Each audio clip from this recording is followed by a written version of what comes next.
All right, unmute in 3, 2, 1. Hello, everybody. Welcome back to the Ixtal Division Grand Finals. I'm Verdantchaos, and I'm joined by Abba Trombone. Say hi, Abba. Hello, I'm very excited for this grand finals to be happening here. $100 on the line for whoever wins this and gets the first place. Obviously, second place will get some sort of a consolation prize as well. And we're already seeing some pretty fast bans right now. Yone, Milio, pretty classic champions to see here. And Nivea and Cassawin also off the table. So it looks like mid lane is going to be a huge factor for these games. Absolutely. Right now, their only mid lane change for 13-13, I believe, was Annie's damage for her Q was reduced. Other than that, I cannot recall any off the noggin. So, mid lane has been in a fairly good spot for this patch altogether, outside of like maybe LeBlanc Shiv, like aesthetic Shiv usage, but they reduced the amount for that. But it's been a fairly stable lane in the latter half of season 13. Yeah, it's been pretty stable so far. 13-13, clearly a very lucky number here. Hopefully this game won't be too cursed. And it looks like Panthers starting in with a strong Mel fight. You can go in several different lanes, top or mid, traditionally top here. Signifies some sort of an all-in, and it looks like the snapback response from NWA is Zaya, who's very good against these these dive compositions with her anti-dive there. We'll have to see what they're going to pair with her, if they're going to go for straight with the support, or it looks like they're going with the Camille to respond to the Malphite. That true damage really does put in the work once you get those items on her. Also, Camille is going to be able to be quite effective against Malphite altogether. Mm-hmm. Yes, she does deal a lot more. She's more front-loaded in like the earlier portions of the game of dealing more just straight AD. But as time goes on, as you aforementioned, it kind of starts shifting over to that true damage. So Camille's definitely going to be in a little bit of advantage. And if there's enough of a time window, she can dodge the ultimate with her Hextech Ultimatum. So I think Yep. Camille is definitely going to be a very nice pick and will absolutely be great going against Ashe because she could just hop over walls and get to the immobile squishy. But Ashe has been quite strong. I was going to mention that good mobility to match with her, those long legs, just being able to get over terrain, as well as just dodge big abilities as well. And not to mention that ultimate is pretty powerful, able to isolate, say, like a Malphite or a Poppy, just to prevent your backline from getting on top of them and keep them nice and safe here. Or just really good at dueling if they need to go for sort of a split push scenario here, though. I really do like Panthers' dedication here.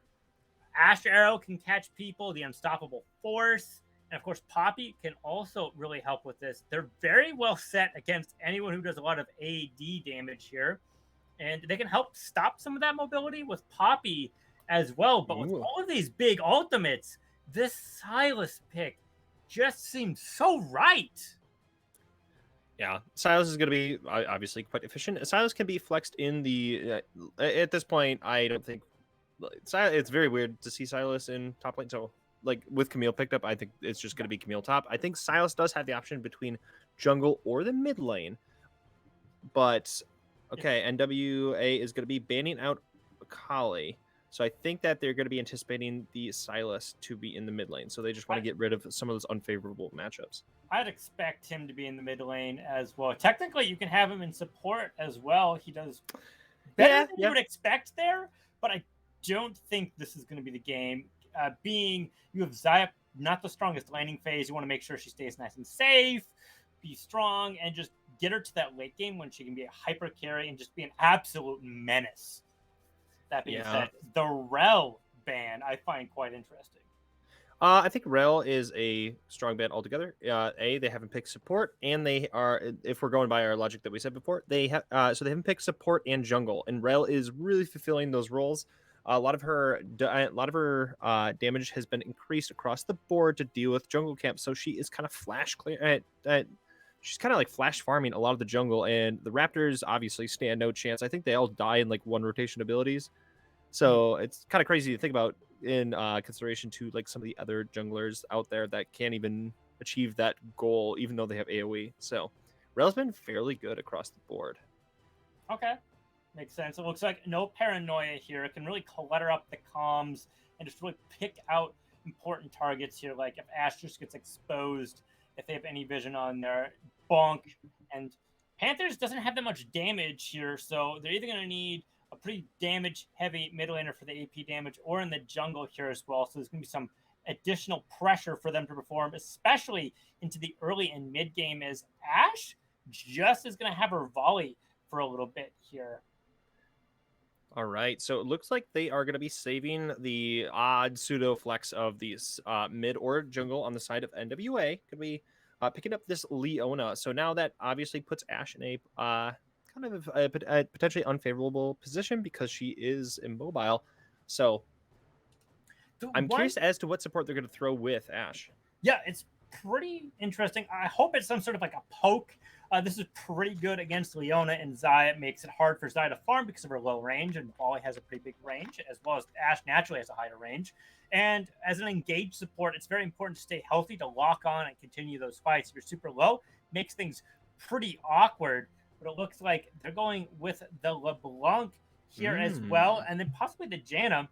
Interesting note, if Silas ends up stealing LeBlanc's ult, whenever he uses his ability, it's as if you get the double cast of whatever LeBlanc's is. So it's a little weird with its interactions, but you can see an unexpected chains coming out of Silas here than you typically would. A lot of options here being flexed by NWA just to try and flex this out. Gragas does perform pretty well as an all-arounder and can be in a lot of these different lanes. I wouldn't expect it. It wouldn't be my first pick here. I'd be thinking more of like an Annie or some sort of mage like that. And yeah, it looks like that's what they're going for here. Yeah, so that's good. That's going to be definitely guaranteed Annie for the mid lane. Silas in the jungle. As hey, we were talking about it. Yeah. But we are going to be moving it over to champ select here shortly. Sorry, give me a second. So with just kind of looking at both of these teams, yeah. Also, I just want to say to everyone, neither one of us are able to change the stream title whatsoever. So apologies.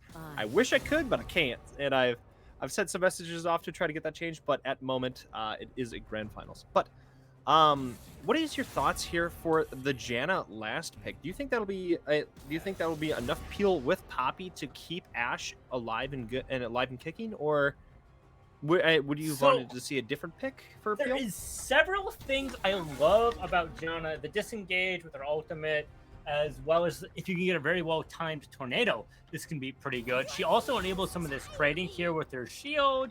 Can help keep people alive as well, which I think is helpful. I would have liked someone with like a little bit more harass than Janna here, but could help peel off some of these big targets here.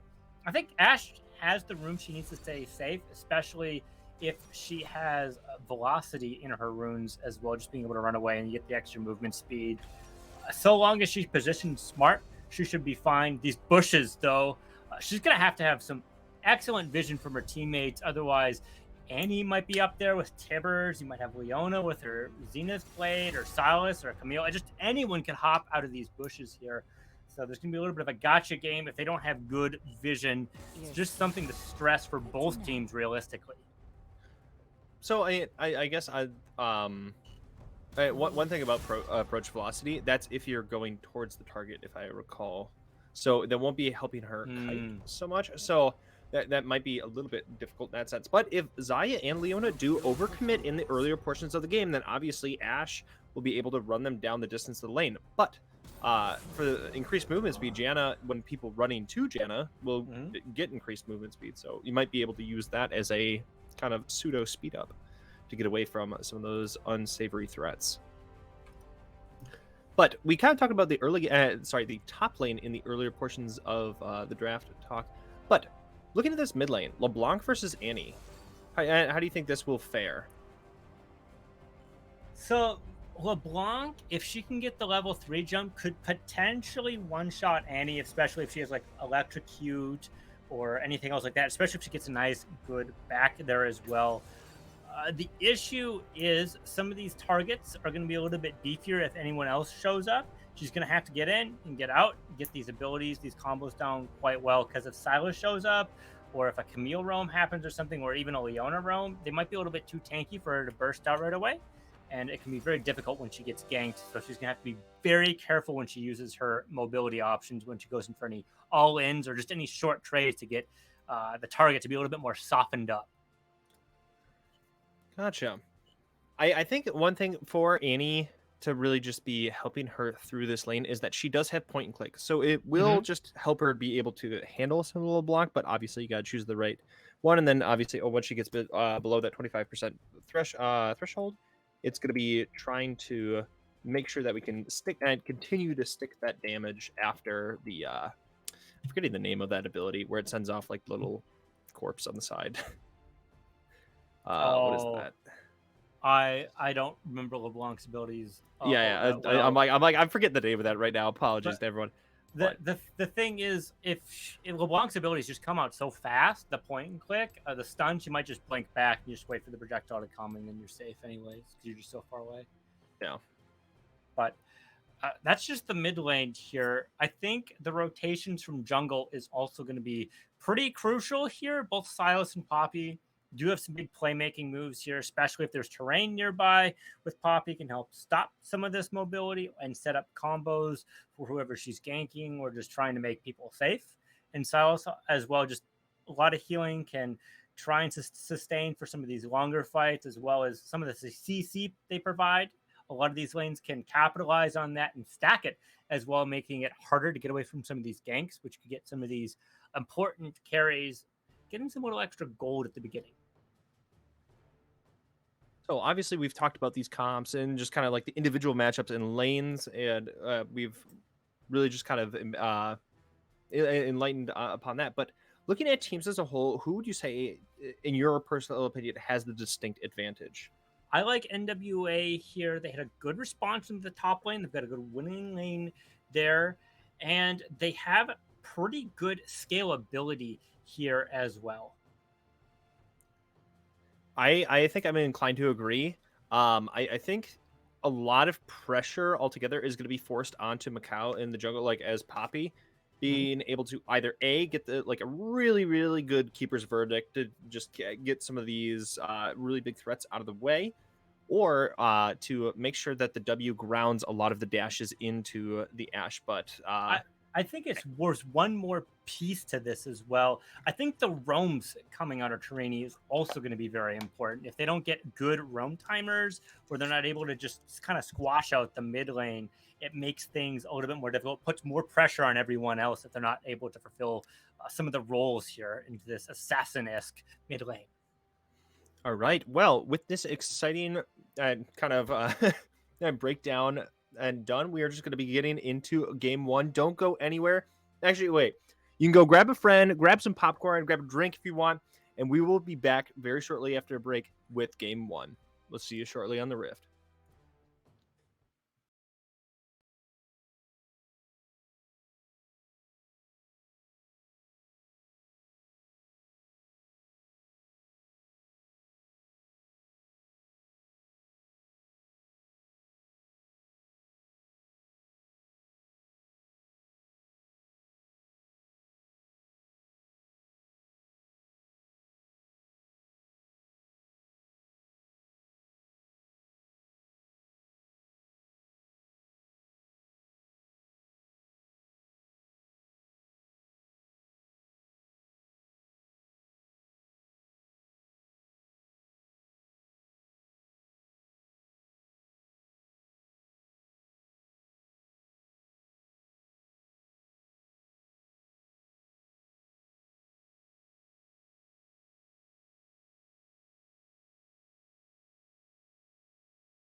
Hello, everyone. We are back with this game one. This is going to be Poison Panthers on the blue side and NWA on the red side. It seems that we are going to be going for a standard 5-point for NWA, but we might be seeing a little bit of a spicy invade coming in from Panthers.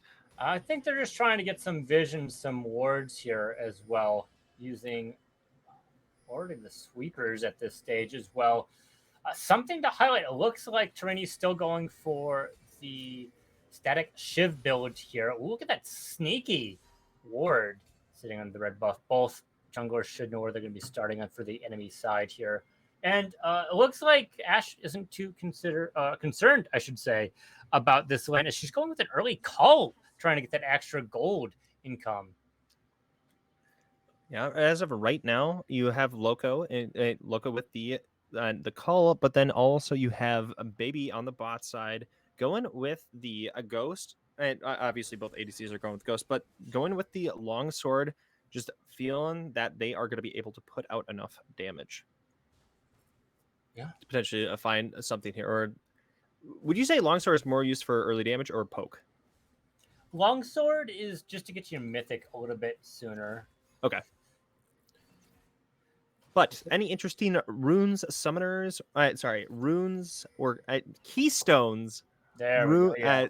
Yeah, keystones and items here at this at early portion. Pretty traditional stuff here. Top lane looks like the grass for the short exchanges here, but the corrupting pasta match it to make that a little bit more interesting. And they have the Conqueror if things go a little bit long here as well against Pimp Squad. And then Derek Harvest into the jungle here as well. Just going to be trying to pop people out. Ooh, Power spike, bot side. We're going to be putting in a fair bit of damage on Baby here. Sycoris going to be going back into it. Baby going to be going down to 25% health, getting lower. That's going to be a kill. The Ignite coming off onto Loco, but that's going to be first blood found immediately into this game. Baby not going to be committing any summoners, but at the cost of Loco's Ghost. First blood going to Panthers here. Very exciting. Able to use that Ghost. The velocity, just being able to run at people a little bit faster. I checked in the break. You were correct there, Verdant. And it looks like they shouldn't be concerned at all. That extra kill is going to be quite potent for a scaling ADC like Ashe. Putting some harass onto the enemy side here is going to be pretty crucial. There are some biscuits online, though. That's going to be important to keep in mind as well. Just a little extra sustain to fight out some of that poke. So at current, both junglers are going to be clearing down towards the bot side. It seems that Poppy is going to be skipping over Raptors versus Khaleesi, who is going for what appears to be a full clear. Ooh, the chain's just missing there. Full clear. They're pretty even right now in terms of jungle camps. It looks like we're either going to get a back from Mako here, or they're going to be rotating to be hovering around the mid lane with Raptors, or they're going for this potential bot lane push here as well. Gank not going well for Serenus here. Just being able to rotate here using that good wave timer as a way to enact. Baby's going to get exhausted. That's going to be a knock-up coming up. Are they going to be pushing Baby back? Yes, they are. That's going to be slows from Ashe. She's not going to be mashing that flash, but Loco now putting in some more damage. Will they be able to find the pickup? Very low. Loco's going to be going down to Baby, living with a scant of health now. Khaleesi is going to be backing away from this play. Wow. They're sitting at 9 HP, Verdant. I was like, one auto, the volley that just barely missed. The rotation, so important here. Both bot laners sitting at a kill. And these are very volatile champions that we're talking about here. The Noon Quiver already online, paying off. And with the wave being crashed up like this is only going to create a larger CS deficit than what we were seeing beforehand. It looks like they might be able to grab some of this, but they're already down around 10 farm, which is not necessarily where you want to be. So right now in the bot side, obviously the advantage has been thrown back over to Baby a little, by a little bit, just because the Noon Quiver at this point. But they're going to be picking the wave up for Loco. That's going to be a lot of lost XP by Baby at that point. So it's still honestly anyone's game down in that bot side of the map, but quite exciting so far. For that first kill, they did get a big crash in there, so some XP was lost there as well. So it might be a little bit more even than we're Uh-oh. expecting. Loco's Oh going to be going no! for the Hex Flash, going to be dashing through. That's a lot of Oh damage coming out. no! Loco is going to be going down immediately Yeah, there. I said it. I said it right away before the draft phase ended, and it was, Ooh, hey, you need to really watch out for these bushes. Oh Giver's no, the Hex missed. Flash. Hex They're Flash out of coming in from mana. Poppy will be finding her. Oh, nothing matching the mid lane. And Pimsquid in a bit of trouble here, out of mana, pushed up against here, and Douglas has their ultimate up as well here. They don't have anything aggressive like an Ignite, but this is going to create some pressure here, and they're already losing some farm. Going to force out this teleport, so he could lose any sort of teleport advantage that he already had. Yeah, honestly, it looked so good at the beginning for Panthers, but now it's just gone thrown. The game has really just been thrown back into the open waiting arms of NWA. Now we might be seeing some objectives coming up here. Shelly obviously hasn't spawned. The dragon's up, but I don't know if PP is in. Sorry, Panthers is really in the spot to go for any of those. But Halisi's going to be taking a lot of damage in that river. Nothing quite yet, and they're not going to be able to quite catch Douglas yet. See, this is some of the concerns I was talking about as well, that they either need a mid or jungler that really puts out the damage here, because they just haven't been able to quite close out some of these kills. We've seen it twice right now. Of course, the bot lane had some damage coming out of Loco here, but Edan doesn't necessarily pump out the most damage with Janna here. You can create a little extra damage, but it's not necessarily enough to really close things out all the time, other than maybe the movement speed, but that hasn't necessarily been the issue. It's just raw numbers at this stage and wards.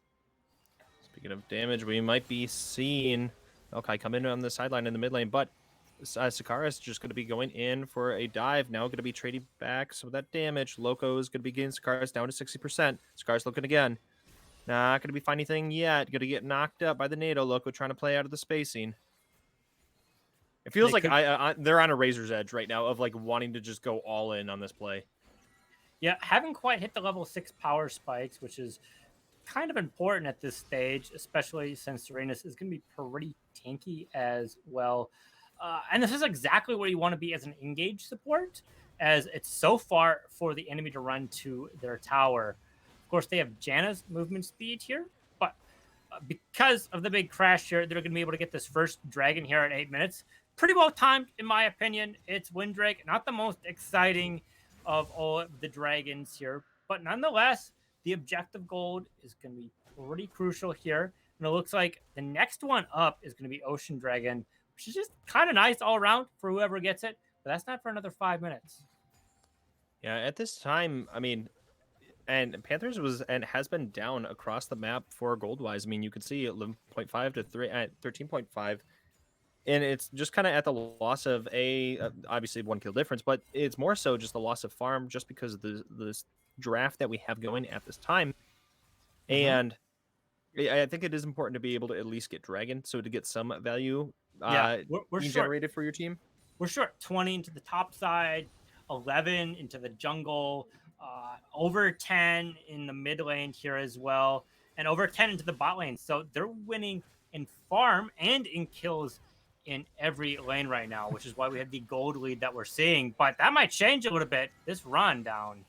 All right, Loco going to be trying to throw in a lot of damage on Sicrus. Now he's going to be throwing the damage into Baby. They're going to be splitting it off. Okay, Sicrus getting down 25% HP. Sicrus going to get the stun off. That's going to be Enchanted Crystal Arrow. Sicrus going to be surviving here. Baby's going to be throwing in some damage. That's going to be Halisi trying to go for the grab. That's going to be Exhaust coming through. Is going to be missing that Enchanted Crystal Arrow. Now throwing all the damage back. I don't know if we're going to see anyone dead on the side of NWA, but Loco, Ghost ran out. Halisi going to be going in. That's going to be a nice NATO extension. Loco in trouble. Yeah, that's going to be the Featherstorm coming through. Eden's going to be surviving that, but Halisi is going to be getting that pickup on that very, very long play. At this time, all the deaths are on Loco. It was looking so good here. They were so close. They just ended up getting caught out here. They didn't have the vision that they needed, so the rotation, the flashes, all just ended up working out for NWA here. That's all they really need. I'm guessing we might not see Loco on Ash next game if their performance stays at this rate here, as we've pushed to a 3,000 gold lead 10 minutes into the game. It's not lights out, but this kind of a gold lead at this stage in the game does make things like objectives or generating pressure more difficult here, as well as Pimp Squid's not going to be able to clear a lot of these waves until they end up getting their Sunfire Aegis, and everyone else is pretty single target damage here. Even Ash, or Loco, I should say, isn't going to have good wave clear unless they end up going for a Tiamat or something like that. Ooh, that's going to be a big bit of damage coming in from Taruni, but Taruni is now down quite low and going to be having to play away from this.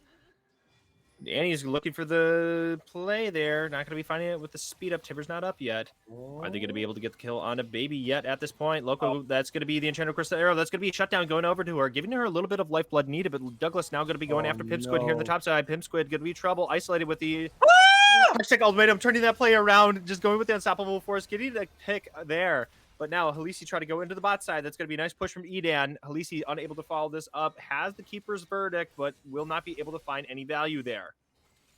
Wow, I was going to say, oh, the deaths might be on Loco, but they also have all the kills, but that's not the case anymore. What a gameplay, Pimp Squid. Props to you on that one, turning that around, using the turret like you needed to. And then an excellent pickup into the bot side here as well, using that Enchanted Crystal Arrow, and just getting that 3v1, 3v2 under control and backing off after the kill happened. Kraken Slayers both unlocked and bought by the bot laners here. Boots, tier 2 Boots is only on Oh Baby, so Loco might be a little bit slower if they're not able to get some movement speed to go with it. And then, of course, the infamous Static Shiv unlocked into the mid lane. Whoa, okay, well, the electrocute damage. Yeah, that's gonna be put in the work there. I'm curious as to how this goes. I mean, we have the ultimate, we have Tibbers going up for Annie at this time, but she does not have a completed item by comparison to her counterpart. So Taruni maybe might start turning around this lane a little bit. And now with the wave clear of Static Shiv, it's going to be helping her to potentially flash farm some of these waves, and we might see some more roams. Yep. No tower is in more jeopardy than this bot lane turret.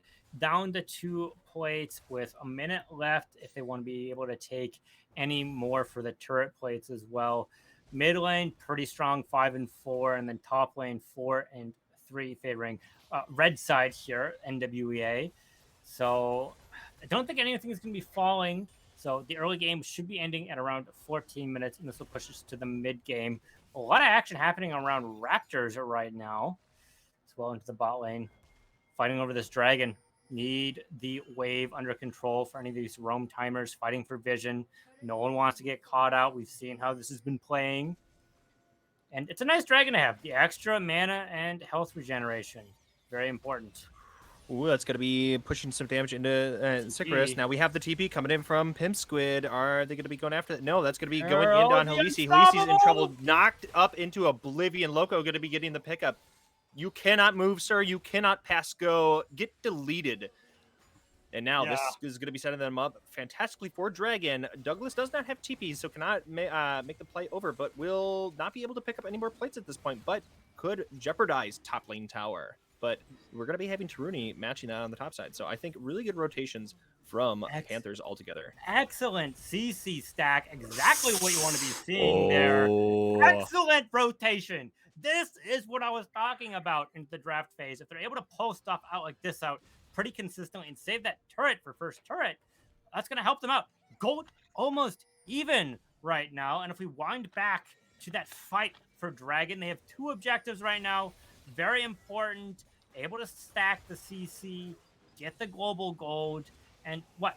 Now we have Earth Drake on Mountain Drake, I should say. That's going to be very good on some of these tanks, Pimp Squid and Mako.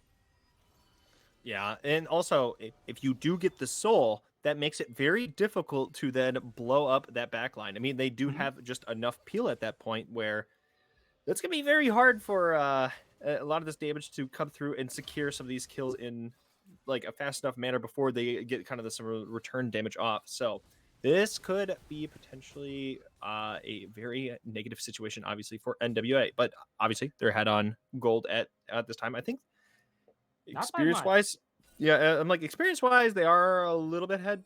Some places, obviously, Annie is going to be down down a level, but then you're down a level on Loco on the bot side. So I'm And in like, jungle as well. So they got a yeah, little bit of an XP lead as well. Fighting over this Rift Herald as well, trying to crack these towers open. Only teleport available right now is on Panthers as well. I don't think they're going to be able to defend this tower, though, for first tower because of the Rift Herald play, expending a lot of resources for this. So they better get it. Otherwise, pressure to the bot lane. They might just catch out Loco one more time. yeah.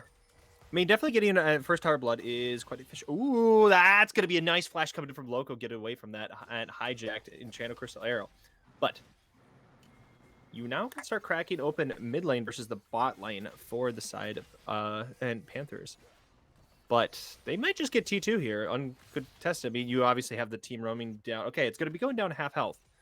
But Edan Oh, coming the in. cat. That's going to be Sicarus getting stunned by the arrow. That's going to be missing the stuns onto Edan. Edan going to be flashing away.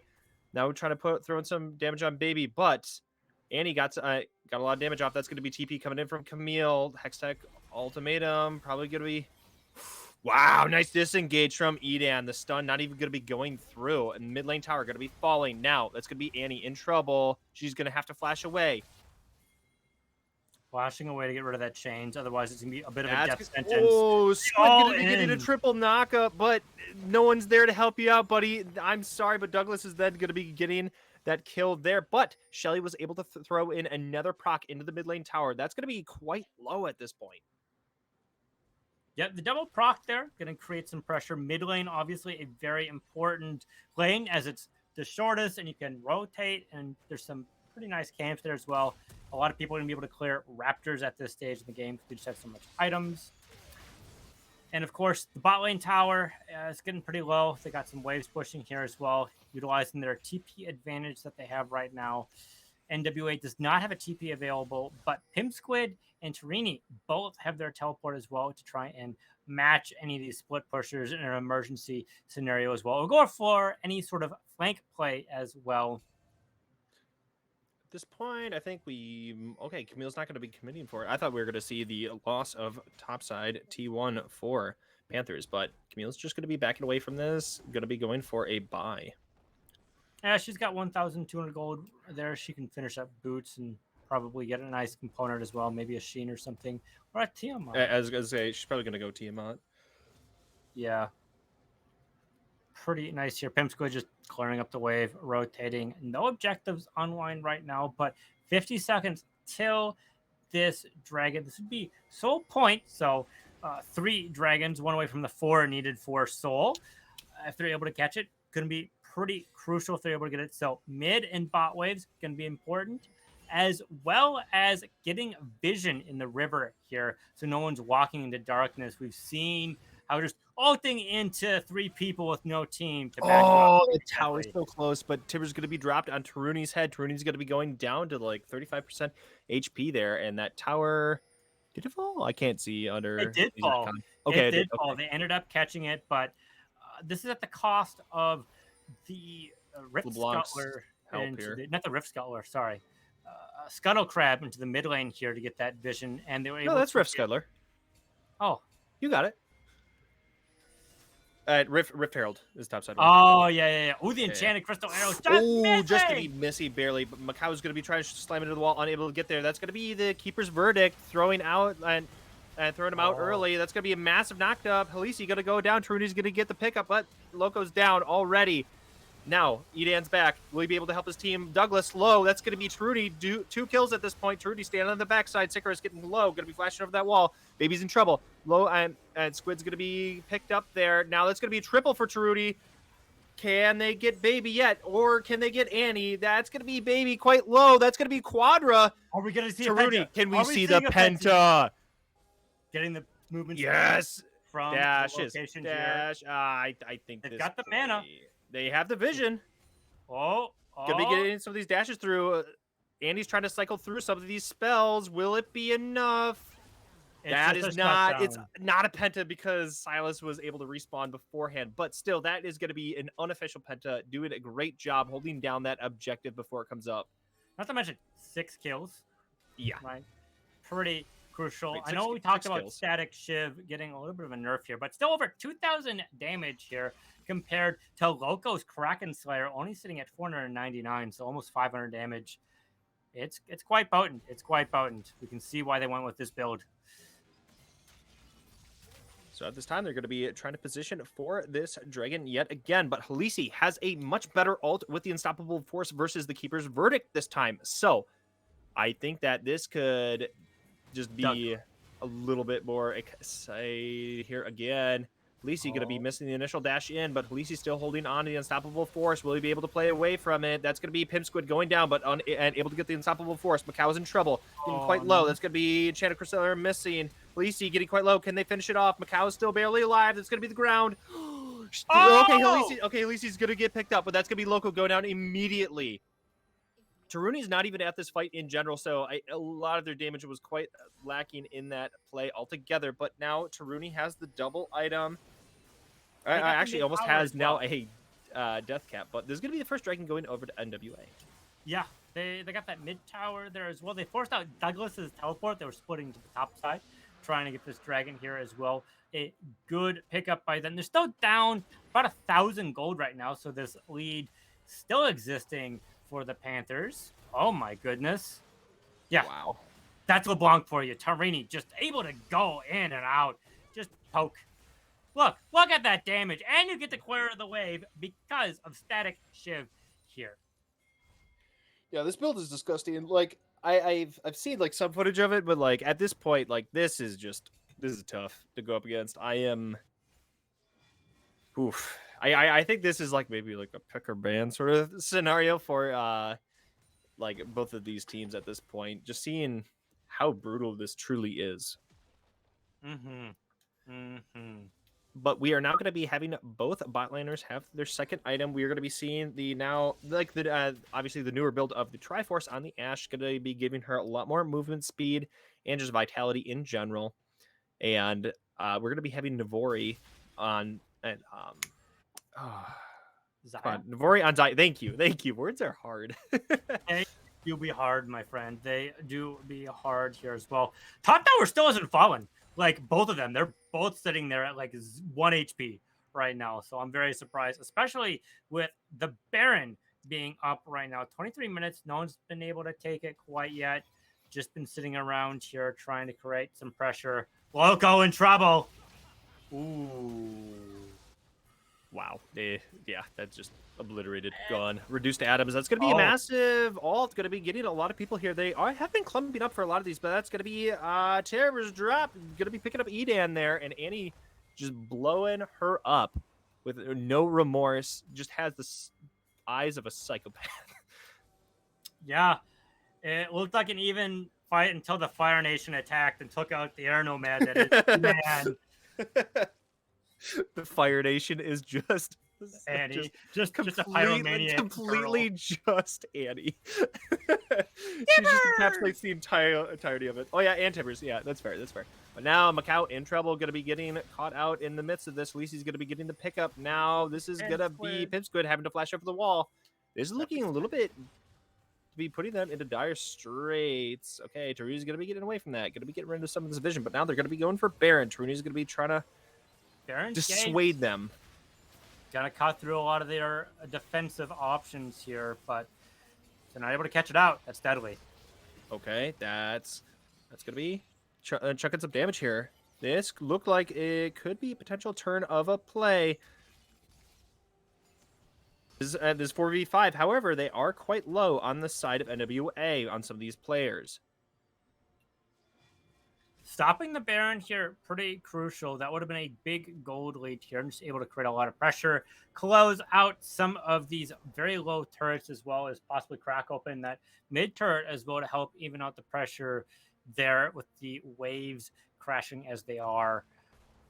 Still, teleports online. Tarini has theirs, Douglas has theirs, and Annie also has theirs. Not saying your name. No. Yeah, we're for everyone, we are going to refrain from saying Annie's name. Just hey, sorry. That's how we're going to roll on this. So I don't want to get shadow banned. yeah, no. This isn't Facebook, but no Zook. Okay, getting more back into this here as well. Just creating a lot of waves, slowly pushing there and coordinating that with the top side can help create the vision and pressure that you want to try and capture this Baron just to try and close out the game. Or they could just try and let Torini split push into the bot side and force out Douglas's teleport if they want to join in. And of course, Torini has theirs as well, and they can certainly get the damage that they need. That being said, if they want to go for this dragon as well, coming up in 40 seconds, they can also be playing for that. All right, we're going to be seeing 2 people on the bot side of the map. That's going to be Douglas going after Trudy. That he's trying to get in. I think he's trying to get into the space, and so then he can Hextech ultimatum. But he's now going to have teammates coming in. Trudy going to be able to space that out quite efficiently. Oh, and he's looking for a flank here. Tim Squid probably not going to let that happen. Fighting for the zone. Yeah, at this point, Leona, they're going to be trying to put in some damage into Leona, but that's going to be Andy coming in from the side flank. That's going to be them getting away. That's going to be Sun's Zenith coming through. That's a pushback by Macau. That's going to be the massive ultimate coming through. Loco's still alive, trying to put out some damage. Edan is down. Ooh, that's 3 people. And sorry, oh. Yeah, that was 3 people. Okay, I'm like, I'm not losing my mind here. That's going to be Truny going to be able to just continuously dash away. But this is going to be the second dragon, the 4th dragon of the game going over to NWA. Monsoon just a little too late there. Edan wasn't able to quite save this team here, and pretty crucial targets went down. Loco wasn't there, and Mako really does help with a lot of the peeling as well. And with them being down for another 10 seconds roughly, it's going to be difficult to stop this Baron here, especially with how many resources were expended. They could try and teleport to stop this Baron, but that's going to be pretty difficult. Yeah, I think this is just going to be uncontested at this point. Yeah, it's going to start to be more and more difficult for the side of Panthers to finish out kind of the earlier momentum that they had, since their pick comp, and then that last fight they decided, like kind of the last 2 fights, they really decided to throw a lot of this damage into Leona. Yeah, it looks like Isaac here is wondering how you win this game. There's an Axis at the enemy side. You look to the top right-hand corner, the bottom left-hand corner. We'll see a big circle. When that gets deleted, game's over. For that yes. Team. Yep. That's kind of. I think that is probably the most clinical way in which you could put that in. Yeah. That's not too far from the truth. Don't get your buildings destroyed. Yes. GG. Getting back into this action here. The Baron buff being online for the next 3 minutes at this point from how long it has been taken. Going to create some extra pressure.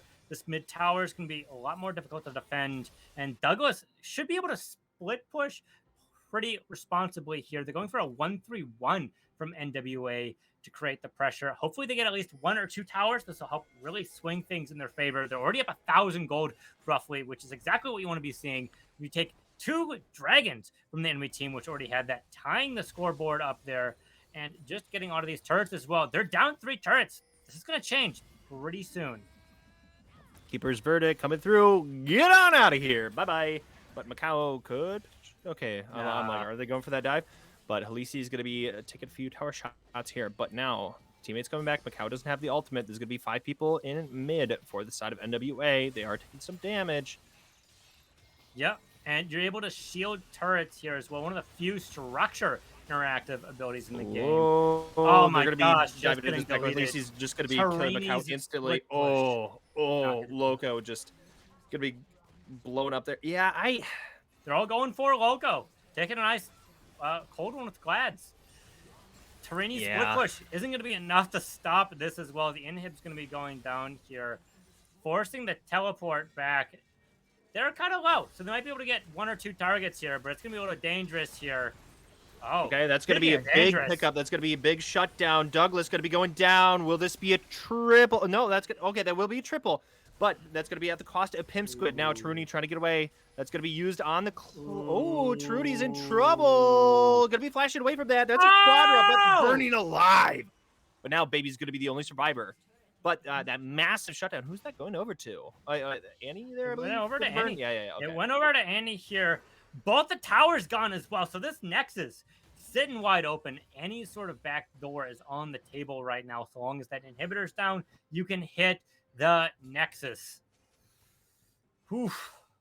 And look at the gold lead. You'd think with a fight like that, it would have changed way more. The shutdown, the structures that went down, all those towers, the whole mid lane, plus the Nexus towers, and it's still 1,000 gold lead. Anyone's game right now, just pretty dangerous. I think this is all gonna just come to a probable fine conclusion if NWA gets this dragon right here. Like there's gonna be a big fight for this dragon. I'm fairly certain of that. And if it goes over to the side of NWA, I think that just spells an end for Panthers. Yeah. The thing you have to consider with this stage in the game, 30 minutes in, the death timers only get longer and longer and longer. So each death is more punishing for whoever dies on whoever's team. So we say Panthers die here. That means it's going to be even harder to defend the Nexus. They can just drop the dragon and go straight for it. And they're not going to be able to take it because they don't respond it. They obviously lose. Or if NWA gets some deaths here, they're going to be losing more of that gold lead, which is their big standing factor here as well. And just going to be able to push towards those towers and perhaps put them in the same scenario or even end the game. With how many items people have, you can just chew through a lot of these towers. Yeah, I mean, at this point, they... Taruni could be potentially finding some damage onto Douglas. It's going to be Crystal Arrow coming through. Taruni is going to be getting Douglas quite low. That's going to be Flash coming through. That's going to be a hook shot over the wall. That's going to be Douglas getting out of the scenario. Obviously at the cost of Flash, but I think that is perfectly fine to then be able to stop the dragon. Resources on Panther went to the top side, no objective, just to stop one single split pusher.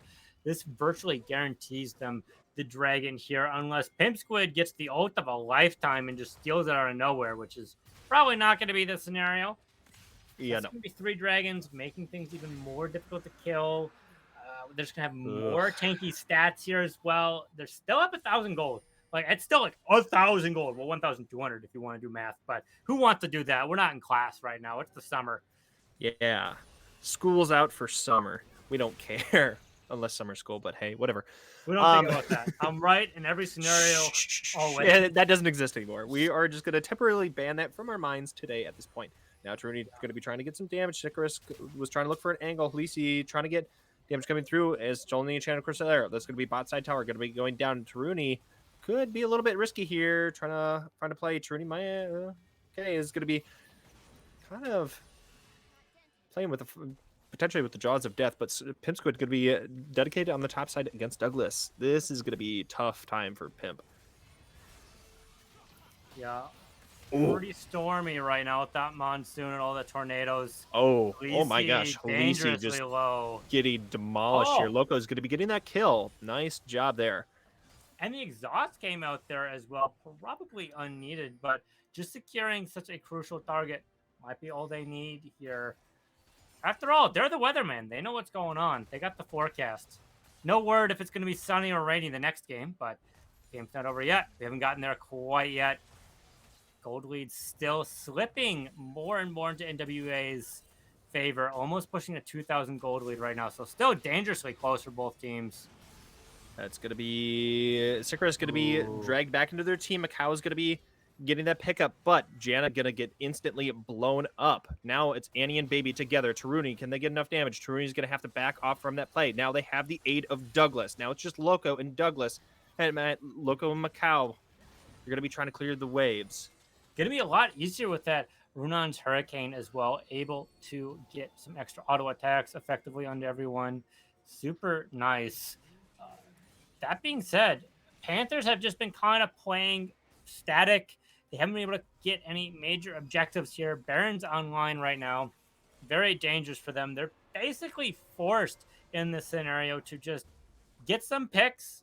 And once 3 or 4 people are down from NWA, they're not going to be able to take anything till then. So these picks, like we just saw, very crucial. Yeah, I mean, right now you have LeBlanc who's at full build, so she's not Yeah. going to be stealing anymore. And she was kind of one of your biggest components of just staying and having the staying power in this game. And Ash is getting quite close to that. So this is going to be a tough one to really just kind of close out for the side of Panthers. But Oh this is my going to be a good God. start. Just damn near blowing up Sycaris. The tanky support doesn't matter. Dear God. Going to be forcing it back out of her. Halisi does have unstoppable force leading into this. My goodness, what a damage heavy build here. Did she even have an elixir there? Okay, she did. At least she had elixir. That's a little bit more forgivable then. Yeah. But still, it's just absolutely nutty to go up against a tanky support and be able to just with kind of 3 mountain drakes. Yeah. Oh, yeah. That's a very good point. But now everything is going to be coming to a head. Douglas is going to be shoving into the back line, going to be running towards that bot lane. It will be moving. Look up. Oh my God. Oh baby. You just got blown up, and that's going to be Macau going to be stopping the re-engage. Douglas in trouble. Loco is going to be getting the pickup. There's going to be unstoppable forces coming through. Taruti is going to be going down. Annie's just going to be getting a lot of these pickups across the board. Squid in trouble. Will they be able to get away? It's looking like a no. That's going to be Annie on that triple kill now. Sycaris in trouble. That's going to be Loco getting the grab. Now going to be trying to throw back some of the damage. That's going to be a nice pushback by Edan. Going to be getting some knockups here. Good peel. But it's going to still be Annie and Silas here. They're going to be using Tibbers to eat up a lot. They're going to be using Tibbers to eat up a lot of these arrows. Yeah. And now we have Dragon coming in. Ooh, soul point as well. Everyone's super low. The burn ticks happening as we speak. Mikhail isn't going to stop you if you're dead. This inhib's just going to go down. There's nothing they can do. Tibbers, no. But anyway. Some of you may die. But that's a sacrifice Annie's willing to make. Yes, absolutely. But now we're going to be getting a lot. Just, inhib's up. Annie's now full build. Yeah. I at this point, like this is just very, very close. Obviously, if this dragon goes over to the side of NWA, that kind of spells game. What if you wanted to live, but Annie said no? Ooh, that's gonna be a nice original cram into the wall. That's gonna be blowing up baby in right out of the gate. Now Loco in trouble. They're gonna be trying to peel it off. Douglas, get on out of here. We don't need that. Halisi gonna be getting the unstoppable force. It's gonna be a 3v5. Are they just going to be walking away from... Okay, they're just going to be walking away from this dragon altogether. 45 seconds for Douglas, and then now 30 for Baby. They're going to use the numbers advantage they have. Of course, unstoppable force online by Halisi here. But look at this tower damage right now. This is why they say, hey, we can threaten the game or at least even up the tower damage here. A lot more difficult to push into the mid lane with the inhib being down here as well. That being said, 10 more seconds before Baby gets on, and this number game is going to change quite rapidly. They need to get out now, or they're going to get caught out. It's like they're going for the dragon. A good call. Yeah, can they even secure this dragon? Is like the real question. Do you think they can do it fast enough? Yeah. Okay, Trina's going to be able to delay stuff here as well. Loco as well, just chilling through it. They have to play pretty safe because they know they're in the area. And if you see that there's no vision, it's very dangerous for them with all the engage potential here. Mako loves fighting the jungle with their kit as well. They saw the dragon from the announcer here. They know exactly where the team is, where they walk, which means this Baron is open and they can get the vision they need. And the script is going to be flipped at this stage. They're still down 1,000 gold. Annie the Flash Tibbers! Yeah, dear good golly, Miss Molly. That's just going to be a Loco getting absolutely blown up. But there's going to be LeBlanc shoving in the mid lane, going to be forcing a TP out of Annie there. Okay. Yeah. Annie has type advantage versus Ass. Fire beats ice. Freljords. Hate it. Oh, no. Tarini. Oh, no. Oh, will they be able to get away? Taruni's just going to get blown up, and I think that might be your dagger. What if you wanted to get away, but NWA said no? No. Yeah, just going to get CC'd into oblivion. They are just going to be taking this time to then go for Baron. I'm pretty sure they could have just gone for for end there, because that would have been a 4v5. Taruni's down. What damage do you really have to come Loco through? is going to be up by the time they would have got there as well. Douglas just Douglas and Alisi just make Chris just make Loco's life a living nightmare. I suppose. It's felt like that's what we've seen for You the got to look majority at of this. Annie's mana as well. They're so low. Yeah, That's part of how their team operates here as well. fair enough. One thing I do want to mention here, 40-minute game, scalability, I did give in favor to NWA here. And with them holding a 4,000 gold lead, it looks like that might be holding true here. Serenus able to get 14 more vision than the enemy support here as well. But that doesn't tell the full story here. It looks like Panthers has a vision score in the top and mid lane here. Going to be quite difficult to utilize this vision advantage that they once had with both inhibs being down here. Both teams are so vulnerable. All right, that's going to be Taruni putting out a little bit of damage on his Sicarus. They are just going for clears back, forth, and center, but now that's going to be Unstoppable Force back onto the Silas. Going to be jumping in, getting 3. That's going to be Loco just blown up yet again. Pimp Squid trying to get into that back line, going to be pushing Annie off. That's going to be at the cost of their life. Now will they be able to put out enough damage? That's going to be Edan going down. It's going to be a 2v. Taruni's going to be getting 1 pickup. Going to be trying to get away, but it will not be enough. Baby's going to be getting that grab, and that is going to be your game. Wow, what an exciting match here with NWA in the lead. Played well by both teams. Now, absolutely. The big question, Vern, coming across. Who do we think is going to be banned, and how do we think Panthers is going to adapt into this next game here? I know that's 2 questions. I only said 1, but we're not here to math, like I said. Okay. So let's just take this into consideration. So what changes from game 1 to game 2? Mm-hmm. Okay. First and foremost, I think most of the draft was okay. Outside of, I think Janna was played very, very well, but I don't know if that was like the best thing in the world that you could have chosen at that particular point in time. So I think like maybe you consider something other than Janna, or then if you. I think Ash just felt so vulnerable that entire time. Like I don't even know like if there was too many things that could have been done in the first place. Yeah, I think Janna was fine. They ended up getting that first blood. They ended up saving their team quite often with the monsoon here as well. I think the bigger issue was Tarini obviously was a lot of their damage wasn't always there. It couldn't always be there, and they took fights anyways. And Loco was just kind of exposed. It was pretty difficult with that Silas happening. So I think they needed to have banned that Silas here as well. Maybe they want this counter pickup here, rather go red side. That's a fair point. Yeah, Silas was able to really just control a lot of this game. Maybe they don't pick top lane first. Okay, yeah. Like the counter lane.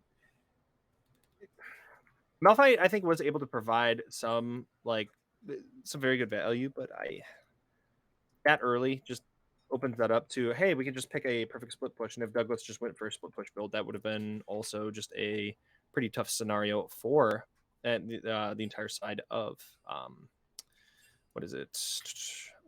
for Panthers in general. So I think it would be best to switch around some of the draft. But speaking of, we are just going to be pushing over to a draft right now. Exciting.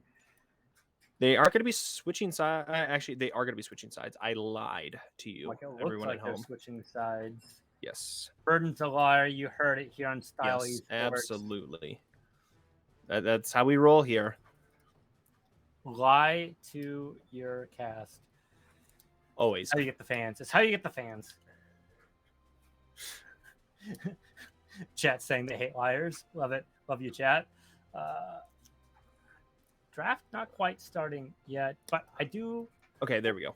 Yeah, starting right now. Okay. I do like this adaptation going second here, understanding how these lanes are going to be going. The mid lane bans, I think, makes sense, like we saw last time. Anivia, Castlewin going down, Yone also going down here as well. Ooh, the Ooh, not liking Malphite. that Malphite. The Malphite is what I didn't expect here. And we didn't see a LeBlanc ban here as well. They felt like they could handle it. So it's on the table right now. Yeah, Emilio getting picked up here. Was banned. He definitely was not like as good as like on release. Now that they've kind of reduced some of his armor, some of his damage with the Q, and some of his augments, but Emilio has still found to is just kind of been one of the better enchanters in league continuously. So I think Emilio is a fairly decent first pick here, but that's going to be returned with Rel. Rel having that flexibility to either. Yeah, Oh baby. wow, yeah, How being do able you to beat play in the Milio? bot lane or jungle. Engage. Yeah. Yeah. I love So it. I think that's a very good return. We went from hammer time to bullet time. It's a very good response here. Obviously, Panthers are going to be in this all-in combo here as well. And Zaya's still on the table here, which can stop stuff. Misfortune's ultimate bullet time is a channel, which means any sort of disruption here, like a Nautilus or anything like that, the Enchanted Crystal Arrow where you're standing still, easy to hit and stop the ultimate. Good play. Yep, that's going to be the Ashe return grab. Once Rel, if Rel overcommits and misses on that original engage, Ashe is then able to run down Rel that entire lane. So that could potentially spell trouble. If the Rel is the support, obviously she's able to be opened up to jungle as a flex pick, but I think we're going to be seeing Rel on the bot side. But I think Giga Shed move. Slow yourself with an Ashe who has velocity.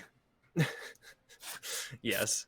Yeah, that's always an option. But Douglas is just feeling quite comfortable on that Camille, and we're just going to be running it back. That's okay. I'll blind pick it.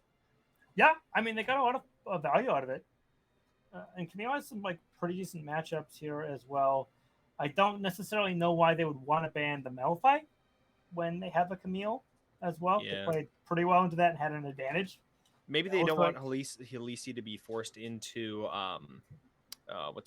Halisi to be forced into Silas, and maybe they want to go for a different jungle option at the end of the day, or not have to like overexpose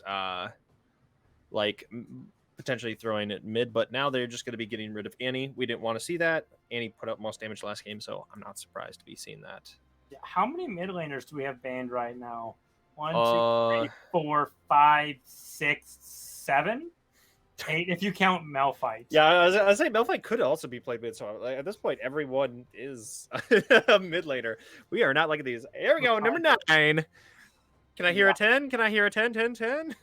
What if you wanted to play mid lane, but Grand Final said no? Please, sir, just can you spare one mid lane? No. Starve.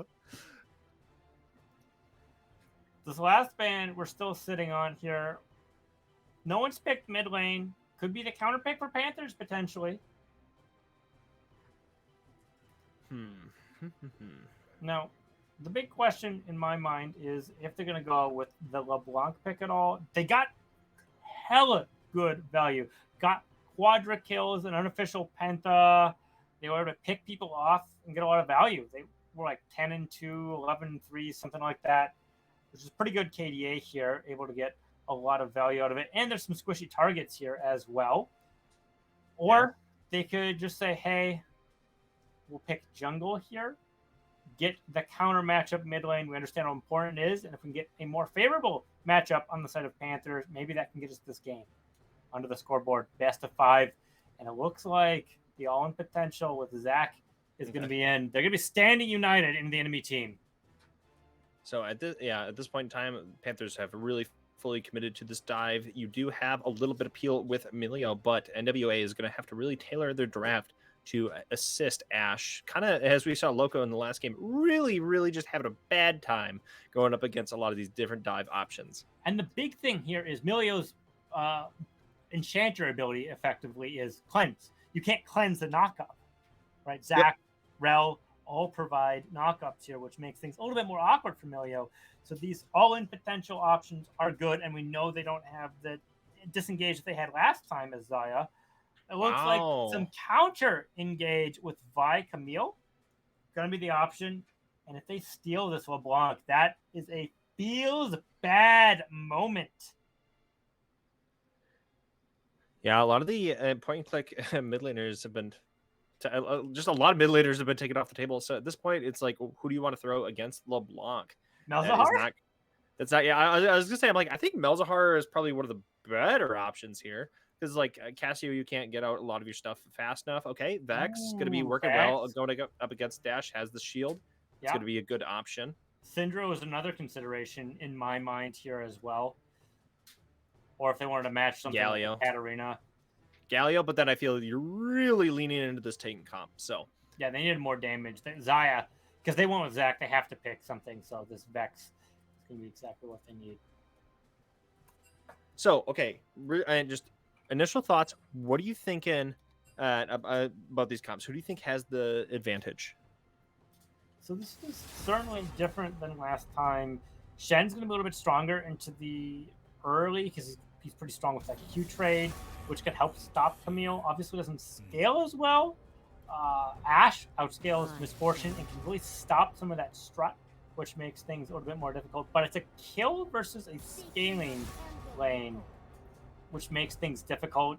I still think I want to give the edge to NWA with all this hypothetical meta math done in line because the level 6 into the bot lane here does get countered by NWA's level 6 here as well, just being able to stop the channel potentially as well. The Camille can always match Shen. I don't think she has a knockup at all though, so Shen should still be able to ultimate even in the Hex ultimate that Camille has. The Hextech ultimatum does knock up.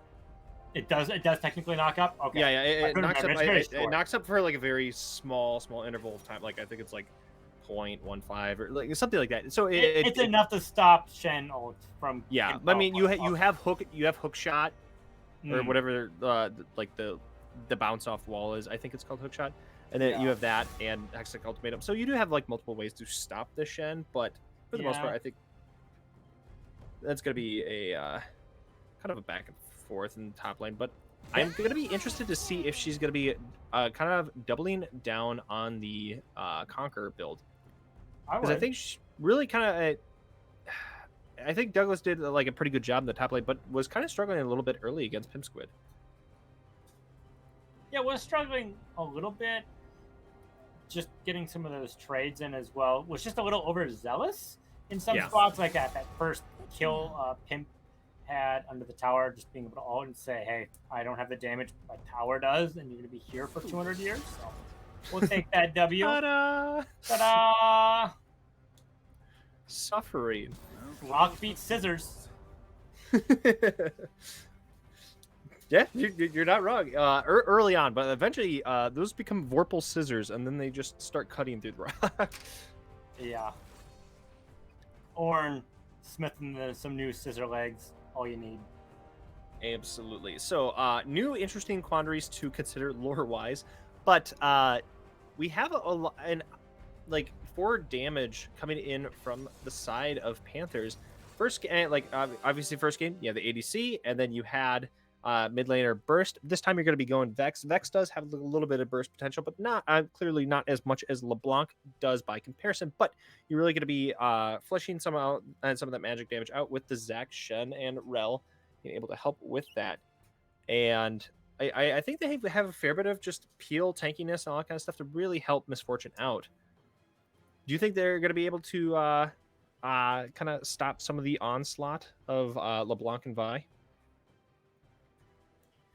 There's going to be some really good rotations here. If they're able to match any of this or get some of this vision, I think they should be able to. That being said, Panthers sometimes is a little bit behind on the vision game. Over push, got caught out because they didn't get some of that vision.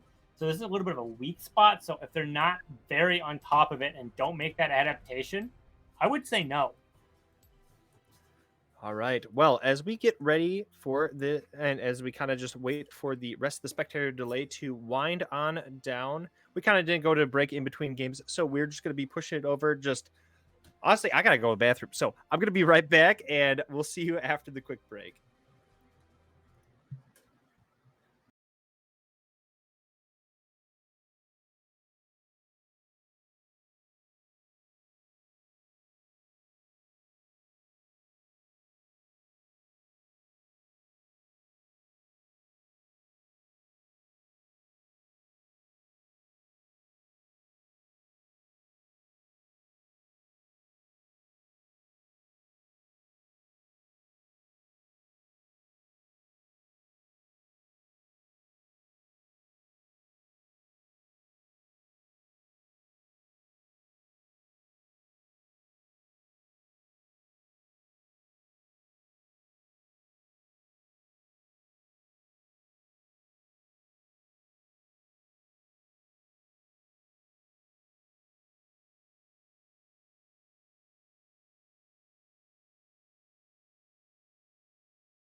Hello, everyone. We are back with the game 2 between NWA and Poison Panthers. We're going to be swapping the sides. So we're going to be having NWA on the blue side and Poison Panthers on the red side. We're going to be having a 5-stack win in this brush. Are we going to be seeing some cheeky invades at all? I don't think Halisi's going to go in by themselves looking for any trouble whatsoever. So, Yeah. No one going out for any vision at this point as well. Last game we saw wards going onto both red buffs, so they knew where the jungler started and could play around that. That's not the scenario here as well. Well, everyone's backing and getting ready for all this. Let's talk about some of these builds / keystones here. First strike misfortune here. You get a lot of damage out of it if you're able to get a minion kill with your double up or double tap. That's a good chunk of damage. You can get like 20 gold early on. Something crazy yeah. like that. Short trades versus long trades. And the top side here, Douglas feels very confident with his early cull here. Moss Stompers for both junglers here, just trying to stay safe. But Lisi going in for the Hail of Blades, just trying to be a little bit more bursty onto their targets here as well. Yeah, gonna be potentially seeing some invades from Vi. Vi, really, when you take Hail Blades, is just wanting to be looking for some of those and just steal some of the farm away from Zach altogether. Right now, there's gonna be Taruni and Annie gonna be throwing in a lot of damage back and forth at each other. But I am kind of just this time I want to make note that we're gonna be seeing Ignite on Taruni versus Look at that Q. chunky. But we're going to be seeing Ignite on Taruni compared to LeBlanc TP this game. That was through that shield. Oh my goodness. Good golly, Miss Molly, the champion hurts. That's going to be a stun coming in from Rel. Going to be locking down Sycris altogether. Going to be pushing it away. That's going to be Ignite coming through, but that's not going to be enough to find a kill yet. Now, Baby going to be trying to throw back some of the damage, but definitely went in the favor of Panthers. Yeah, forcing up that flash there as well. Of course, Ghost and Ignite also went down, which are pretty crucial. It's also going to be very difficult for Edan to do much because it's just so difficult to get a tower dive here. The bullet rain that comes out does not do that much damage. It's like 80 if you stand in for full the 3 seconds or whatever, and you have no magic resist. It's just not going to be enough. You just need to get the autos off with it. Just needs to so we now have that will be at the cost of Ghost and Taruni going to be throwing in a lot of damage. That's going to be LeBlanc throwing it back. And honestly, LeBlanc taking the winning end of that trade. Fleet Footwork really being able to help LeBlanc heal through some of this. And they're going to be chugging pots. That also being said, the lower you get, the easier it is to get the electrocute damage here as well. And with the Gloom stacks, it could be enough, especially with Tarini's shield. But still not looking that great. Edan trying to catch people out here as well. Ooh. Getting that done. Halisi is just getting kind of really chunked by Edan. That's going to be... Okay. Oh. It's going to be Edan just hopping over that drag wall. Oh, no. Stun wow. Out there as well. Trades into the top side. CS lead still favoring Pimp Squid into the top side. Pretty even farm-wise. Everywhere else into the Summoner's Rift. Ooh. Oh, the flash into the jump. Okay, that's going to be knocking them in together. Sycris will just be going down to Loco, guaranteed, has no flash, so will not be getting out of this play altogether. That's going to be First Blood going over to Loco. Again, finding that in Game 1 and now in Game 2, but Taruni in trouble in the mid lane. That's going to be Fear away. Going to be trying to survive, but that's going to be LeBlanc getting the pickup with the help of Halisi. Did cost them their flash, but a good return. Very important. 400 gold lead still on Panthers. Able to get an excellent pickup there. Of course, Edan is down their flash, but they have Hex Flash, so they're really cheating. They still have some of that mobility from jumping out of a bush more aggressively, not as much defensively. That being said, with the wave crashing the way it is, this is also going to be a huge pickup for Loco as well. Well, hopefully they're able to retain this lead with their Shredded Dirk and double longsword here, rather than what happened last game. That being said, mid lane still going to be at a deficit, and Torini just getting chunked out. Yeah, I think at this point, Trudy is just going to be going to sadly have to play with a deficit because you have that Noon Quiver on the LeBlanc at this time, having that, chunky, having that fleet footwork going to be healing them up continuously throughout this lane. And they aren't as punished because of that teleport into the lane as well. It doesn't really matter what the wave state was. They were just able to teleport in, get their goodbye, and now they can just clear the wave pretty easily, especially with the dematerializer that they have as well.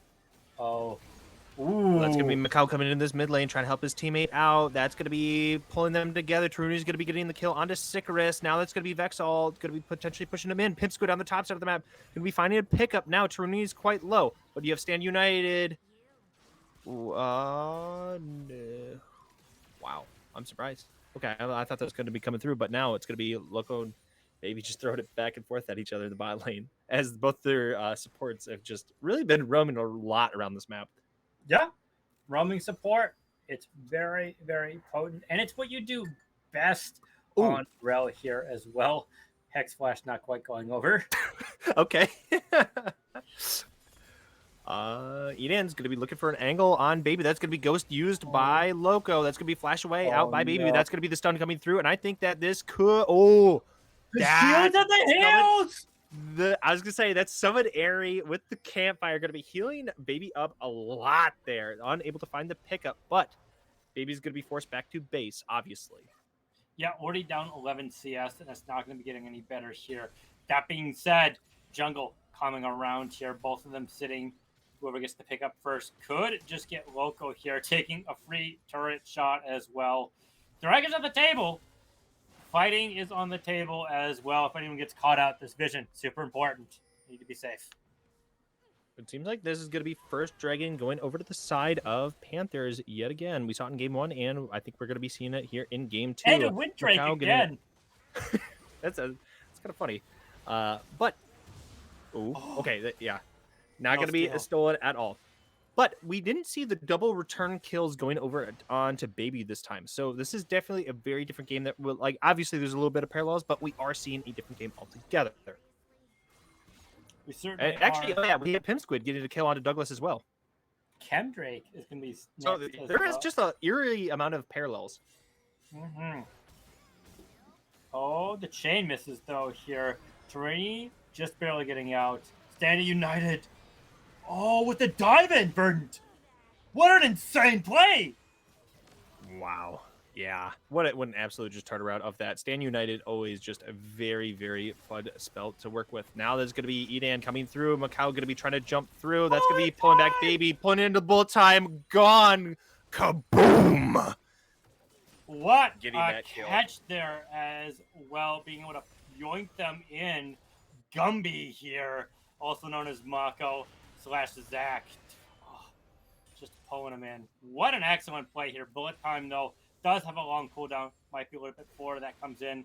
And Enchanted Crystal Arrow, like I said, very crucial to stopping this. They're still level 5 because they've died and been forced out that last time. They were super low. And now, they're down 25 CS here. Several waves worth. We're sitting at 2.4k gold versus 4.1. Super crucial on these AD carries. So an important thing to note, they did also recently just change Duskblade. So Duskblade will no longer proc the untarget ability on channeled abilities, which I thought MF was going to be going for the. Nope, you go Yomu's on her. Yomu's. Oh, okay. Saying right into Collector next. Yeah, I'm like, it used to be really, really good, but then obviously they kind of fixed that because it was kind of broken on her and Samira. So I'm interested to see how this plays out. But that's going to be Trudy putting in a lot of damage. The Ignite coming through. Edan, will they be able to get the pickup? That's going to be Vi Shield coming through. It's not going to be enough. Edan's going to be getting a kill on Halisi. Halisi unable to now contest this Rift Herald. Yeah, excellent pickup here as well. Got the wave states where they needed to be. That being said, Loco could be in potential danger here. 3 people potentially going to the bot side, and they can just blow up Loco here. Static Shiv online. Looks like that's not going to be the play, though. Excellent objective control. This is what Panthers is best at. They get early objectives, get some early kills, and they create pressure in the early game. If this slips through, we're going to see a lot like what we saw in game 1. We're in uncharted territory, though, if they do keep this up. I think there is a significant difference between game 1 and game 2, is that Macau has been a lot more effective across the map altogether with the Zach pick instead of Poppy. So I think that's going significantly better for their team. But then also they haven't really traded back a lot of these kills, giving it over to Baby. So it's going to be minimizing some of the impact that Baby has at the earlier portions of this game. So I think that we are going to be definitely seeing some switch ups around here. And the gold is nowhere near as what it was. 3,000 gold lead. We saw it the other way around last game here. Oof, not quite able to catch out LeBlanc there with that, with your mythic item there. Everfrost. There we go. Trying to predict the extra dash into it. An ever elusive champion. Just LeBlanc still just stymies me at times where it's like, I definitely got it. I know where she's going. And then it's just like, I don't know which one is the correct clone. Yeah. Just like when we were playing that ARAM earlier, it was so hard to predict where she went. Just kind of got to AoE her. Hope for the best. But anyway, to get back a little bit on track, that's going to be Halisi going to be jumping through. They're unable to find the stun, but now a lot of these tower plates are going to be going down. They're going to be dropping Shelly. Low. Okay, I say Loco's in a potentially compromising spot. You do have Taruni on the sideline. Oh! They're going to be stopping Shelly altogether. Will they get the pull back on Halisi? That's going to be bolt time going through. That's a lot of damage. Taruni get the pickup. The towers. Okay. She can re-engage. He's going to be going after Baby. Yes, he is. Going to be going for that full dive. That's going to be that's going to be the route from Frost. Taruni is potentially in trouble. Now that's going to be a nice stun. Going to be getting that grab. And that's going to be Stand United really keeping them all alive all together. And this is going to be a 1-8 score line in the favor of Panthers. And that's just going to be, was it Pimsquid just TPing back into the top lane? Yeah, I wasn't gone. Well, able to get a lot of turret plates in response here, too, from LeBlanc, which is going to help put some more gold in their favor. But Tarini was able to get a lot here as well. None of those kills went over to Loco. Very well played. And they have a lot of pressure as well with the second dragon and 1 turret plate left. They have a minute left to collect it if they want. But otherwise, they can still get that first turret gold here as well. They are in risk of losing it into the mid or top side here as well. Both are down to 2. Wow. It's Mountain Drag again. It also looks like there are crazy amounts of parallels here. Someone in chat, quick, do the odds. Yeah. Ooh, but right now, Pipsquid could be in trouble. That could be a potential cease and desist. Could be throwing him back. Ooh, is not going to be committing that there. I think it's a 1 in 24 chance that you get the same soul starting Drake and Dragon.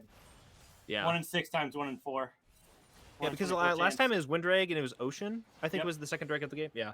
So definitely some kind of very low odds. No, it's even rarer than that because you would have to not get the other one in there. So you'd have to do. There'd be 5 dragons left, so it'd be a 4. No. Okay, well, you said earlier this stream that no school. Get that shit out of here. We don't want them stats. Get those things out of here. Head empty. League. No thought, only league. Enjoy that. Okay, that's gonna be first turret going down. First turret last game was the bot side T1 for the blue side, so that's another parallel. Yeah, and then the return was going straight through the mid lane, and these mid lane turrets pretty open.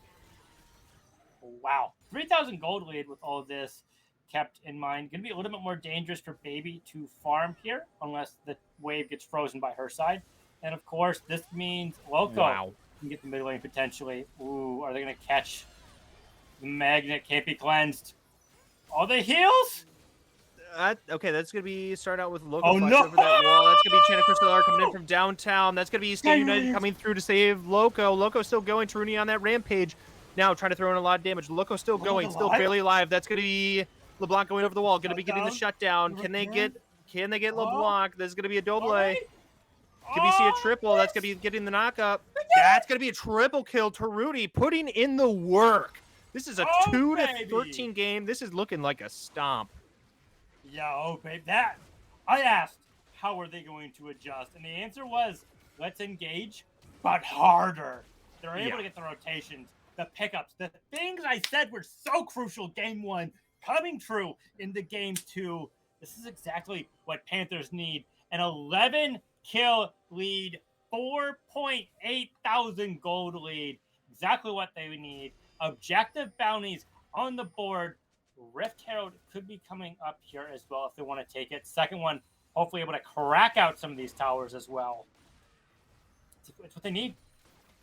Yeah. So as of right now, okay, obviously, game's not over. There's still a great deal of game left to be played here. But I think that Malphite ban versus, like, what we're seeing on Shen right now, I think we maybe need to reconsider our bans. Yeah. Pimp Squid been doing in the work. Stan United has saved so many people and made a lot of plays more viable. It's been fantastic for them. But other than that, okay, that's going to be dodging that in the mid lane. It's going to be Eden and Loco going in after Sikaris and LeBlanc. You do have both junglers in the wings, but you have Taruni over the wall looking for a potential ultimate. Be thrown into the mixture. But now Herald is up. Yep. So they get the Herald. Do you just instantly drop that in the mid just to crack and open the mid lane to try to help better set up for vision, or do you want to hold onto it for when it gets really close to that drag timer? Well, it's already sitting at 50 seconds, so that would be yes. Oh, I'm sorry. I misread that. I thought it said 150. I can't read. Hey, we said school's out, so it doesn't really matter. Yeah. Literacy doesn't matter anymore when you're out of school. Who needs to read, scrub? Ooh, this is going to be the Magnetize coming in against Khaleesi. Khaleesi's going to be having to dash away. LeBlanc going to be jumping through, putting in a lot of damage. That's going to be eating it. That's going to be the clone eating it, but that's going to be Bull Time coming through. Loco's going to be getting the pickup. That's Enchanted Crystal coming in from downtown. Taruni's in trouble. Stunned under the tower. Stan United going to be keeping him alive. That's going to be the stun stop wit against Douglas. Douglas now going to be taking some damage. That's going to be Douglas getting the conquer. It's stacked, but Pimp Squid putting in a lot of damage. Can we get the finish? The hook shot's going to be up again. That's going to be the dash trying to chase after him. Unable to find it. Taruni coming in from the sideline. Going to be getting the pickup now into mid lane. Now it's Baby trying to get some of the damage through. Loco. Super low in the trying to save his teammate. Macau is going to be able to survive. Baby's going to be unable to get the pickup there. Shelly's going to be dashing into that tower mid. What a just absolute whirlwind of events. Yeah, with a whirlwind set of events, you think Eden would be playing Janna right now, but that's not the case. Able to just collect these kills. Oh my goodness. 8-1 Tarini. 5-1 Loco. It's amazing. All of the kills right now are on LeBlanc. That's where they're getting everything that they need. If they're not able to get this lead transferred or onto someone else, it makes things a lot more difficult. Soul Point, crucial time last game, I should say. Okay, there's a little bit of lifeblood to be thrown back into the NWA's arms. Just being able to get some of that objective bounty gold. Now they're going to be trying to see if they can get a little bit of vision control lean into it, but they are going to be giving up Dragon at this time. You're going to be throwing in LeBlanc into the top side of the map. Going to be trying to clear out some of these waves, kind of match Pimp Squid, but this is going to be the third drag and setting up for Soul Point. It feels like we're in an alternate universe, right? Where they ended up getting this third drag and they didn't throw the bot lane. Oh no, Eden. Ooh, this is going to be Eden in trouble. That's going to be Hextech Ultimatum. Will they be able to get the kill? That's going to be Magnetize used. Douglas unable to find that grab. Now they're going to be switching it over to Rudy. There's going to be a Hextech Ultimatum coming through. That's going to be... Wow, they are unable to get any of those pickups. Douglas going to be trying to get away the best they can. Macau's going to be jumping in after it. That's going to be Rudy giving a massive shutdown over to LeBlanc. Douglas still getting away from this play altogether. It's going to be Loco coming in for the backside. Khaleesi's going to be going down. Baby in trouble. Baby's trying to run away, unable to do so. That's a triple going over to LeBlanc. MF trying to put out some more damage. A quadra? That's a quadra. No, that's not going to be put up. Let's be real. Unless so. Oh, that's going to be... That's going to be 2 1,000 gold shutdowns going over to LeBlanc. No, she only got 1 kill there. The other No, kill she got the went kill over on to Taruni as well. Nope. Did she? Nope. She had 2 kills beforehand. So she has 3 now. We said no Well, math. Okay, yeah. But Numbers are hard. Baby got the other. Yeah, okay, Baby got it. Gotcha. But I mean, still, that's a lot of money to be giving over to the 2 carries of And you know what the NWA. insane part was? That fight started with around a 5,000 gold lead. It ends with about a 5,000 gold lead. Despite even doling out those massive shutdowns. Yeah. Gold lead hasn't really changed that much. It's insane. So obviously, things a little bit now that we've already given away all these shutdowns. What is the kind of only winning course of action you think for the side of NWA? What do they need to be? Catching a local like they are doing. Yeah. I'm like, this is a start. They didn't get it. Turns out Yomu's Ghostblade plus Ghost plus Strut basically makes you a budget heck room. Yeah. Didn't have to use Ghost there. He did use Ghost. Yeah, thankfully. Yeah. Just you're so not. fast. Yeah, you're not wrong. Yeah. You're just so fast. You're zooming. And if you throw in a Shirley's Dredge as well, like it only gets better. That's gonna be quite disgusting. And then also getting the red buff to go along with it. Oh. Mm-hmm. But with all of this in mind, outside of like obviously just being able to get to Loco and blow them up, but that's going to be quite tough for the side of NWA in general. What are other winning game lines for them, you think? They have pretty good catch potential. Douglas as a split pusher is looking less and less likely here as they're 0-4, but it could create some of the pressure that they need when trading objectives. Douglas trying to go for the hook shot, but Ian's going to be dodging that quite masterfully, and Douglas is just going to be baited to their death, and now they might just rotate this into a Baron angle or try to save their mid-tier tower. And they have to respond to this as well. It's going to go down, but it prevents any future damage as well. Imagine if they catch anyone here. First grab. Yeah, it's going to be Taruni trying to throw that ultimate out, unable to find it at this time.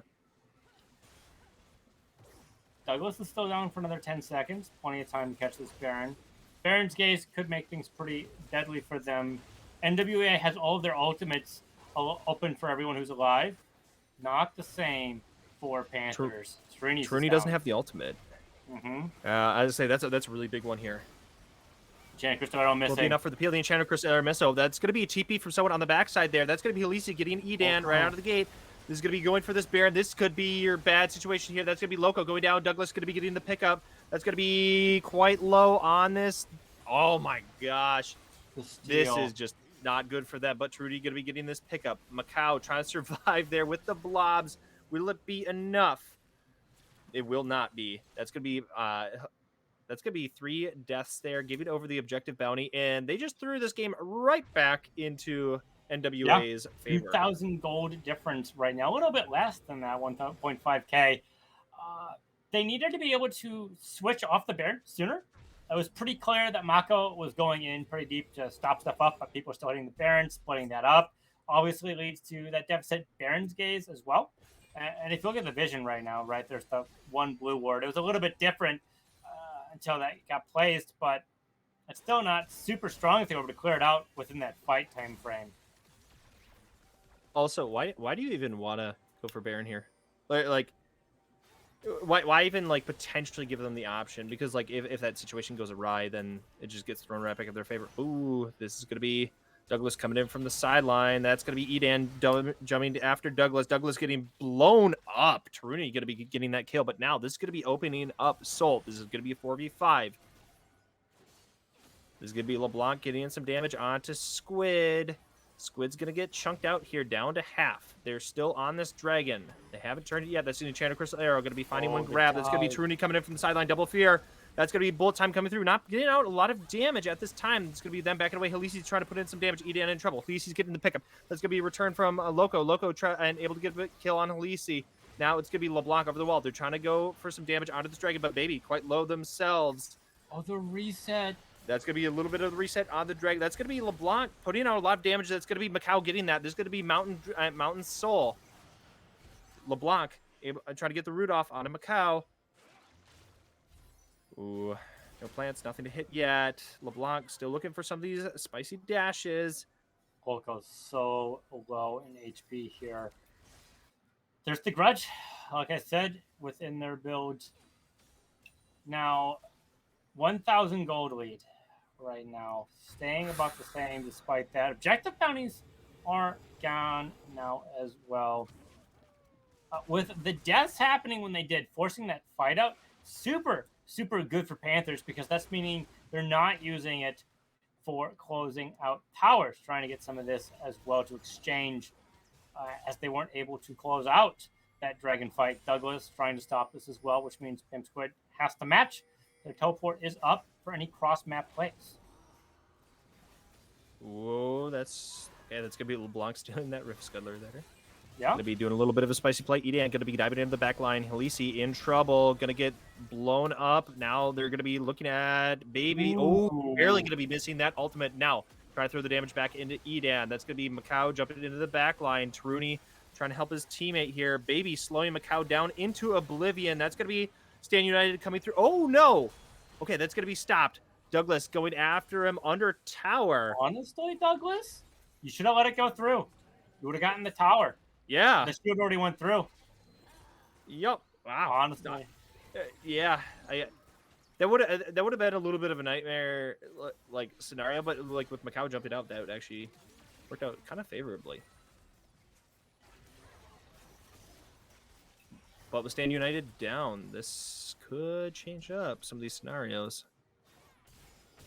Ooh, are they going to get caught? No, they're just able to jump out. Yes, slippery little lad. Imagine if you were an AD carry and you had the mobility that LeBlanc had. That's basically what this build is. This is kind of, yeah, it's kind of disgusting, let's be real. But Taruni gonna get slow. Okay, that's gonna be a campfire. Getting Baby out of that potentially dicey scenario, but now Loco gonna be moving over to the mid lane, is low on mana. We got a lot of time before a Baron. So what do you want to be seeing out of both teams right now? Mid lane priority, very important right now. Just creating any sort of pressure, get out any of these teleports, I think is also going to be pretty important. Just fewer agents for Baron plays is all you need. Fair Try to get enough. the numbers advantage. Or, hell, you don't even have to be playing for Baron right now. Elder Dragon up in 3 minutes. Both teams could theoretically get the picks that they need because everyone's been getting super low. They just haven't been able to close out the kills. That does it for you. That's all you need. So, with all of this in mind, what are your thoughts on Melio in this game altogether? Do you think that Melio was a good or a bad pick, being the first pick of the game? Melio's a strong enchanter and really helps, right? Ashe plus Melio, really good. It is, however, very vulnerable to the bot lane we're seeing right now. And banning 10 mid laners means they could pick a Thresh, a Nautilus, a Rel, any of those champions that is super strong there. Of course, they weren't trying to play through the bot lane. They're just trying to scale with them. Ooh, that's gonna be Channel Crystal coming in from downtown. The Stand United coming through. The Loco's still going to be going down. Not going to be pulling Pimp Squid with them. Now Edan's going to have to flash over the wall, get away from this play. It's going to be a flash coming through from Douglas. Now Douglas unable to get the pick up. Yeah, okay, and now going to be finding that grab. Loco definitely. It has that Edge of Night, but Edge of Night unable to prevent that death.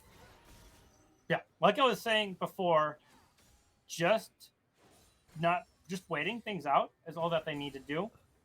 So I think Melio is fine. This fight, of course, we need to wind forward and talk about that. Obviously, the 1-3-1, that's not the play here. They didn't need the priority into the bot side. They need to play the stronger numbers, not get caught out there, make sure Loco's safe. And Loco shouldn't have overextended there, which means they die, which means the team damage is down as they have 11 of the 25 kills here, and is a lot of the combination nation that is the team with the knockouts, the stuns, the CC, the fear, etc. They're down. It's not good for them, which leads to this Baron. I think so much of this just really Yeah, obviously can't change it anymore. But really just stemmed from going for somewhat of a risky Baron there, like that first one.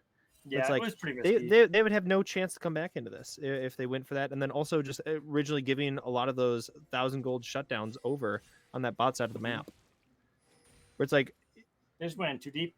yeah, it's like we just need to take it nice and slow. We don't need to like force any of some of these potential scenarios. I, But I, I hate to say it, but like when you play an engaged thing, you have to be very. You can't be so trigger happy. yeah, Don't Macau's for gonna be fun it. jump. Macau's going to be jumping in. That's going to be Edan. Eating an Enchanted Crystal Arrow. This is going to be Taruni jumping into the back line. Ooh. Massive Fear is going to be coming through. A lot of damage. Full The time flank TP. pushing through them. That's going to be the flank TP, but will it be in time? Will it matter? That's going to be Douglas trying to get into this backside. Oh, actually, that was going to be LeBlanc. Sorry about The that. clone. Now there's going to be Baby. Going to be barely surviving. Loco's going to be getting the kill onto LeBlanc. Wow. And now they're going to be coming into this mid lane. We're going to be dropping some towers. All right, we might see some towers be dropped and then go over for Elder Dragon. The insane thing is, the Edge of Night not even popped. That is kind of wild. Able to get the clone there, and of course, pick up LeBlanc. They don't really need to go for Elders here. Just create some of that pressure. Right, like, bonk. Ooh. One auto and they die. Of course, oh no, Loco's super low in mana. They need to get out. They need to get out now. Yep. I don't think they can necessarily go for this dragon as well. Lisa's going to be up. Douglas is going to be up. They don't have teleport, but LeBlanc's going to be up in 10 seconds. They really need this reset timer right now, but they also can afford to get this dragon out. Them sitting by that inhibitor, very punishing. They're punishing themselves by doing that, overstaying. Yeah, I think them trying to go for like the little extra poke there was definitely killer, but there's going to be another Taruni coming into the backline. There's going to be a triple fear coming through. There's going to be Stand United onto Taruni, unable to keep him alive. There's going to be massive shutdowns thrown over to them. Macau going to be jumping into the backline with Pimpsgood, trying to keep his teammates alive, unable to do anything. You don't have Loco there to put out the damage. That's going to be bolt time over the wall, get a double kill. But now unable to do anything else. There's only 2 survivors of Panthers. Panthers are going to be running away from this now, but you have all the damage on the side of NWA at half health. This Dragon's also at half health. Can Macau steal this? No. Oh, this is gonna be LeBlanc jumping to the backside. And this game should, oh my gosh, what a absolute roller coaster. This shouldn't have been even close. I don't think what happened there, Vern, was just playing for poke. It was they tried to end, realized they couldn't, and it ended up being poke here, which just means Macau is going to be, oh gosh, I don't know why they went deeper, honestly. Yeah. Ooh. They did get a turret. Oh, that execution is kind of funny how that operates. Yeah. With Zach. Ugh. Wow.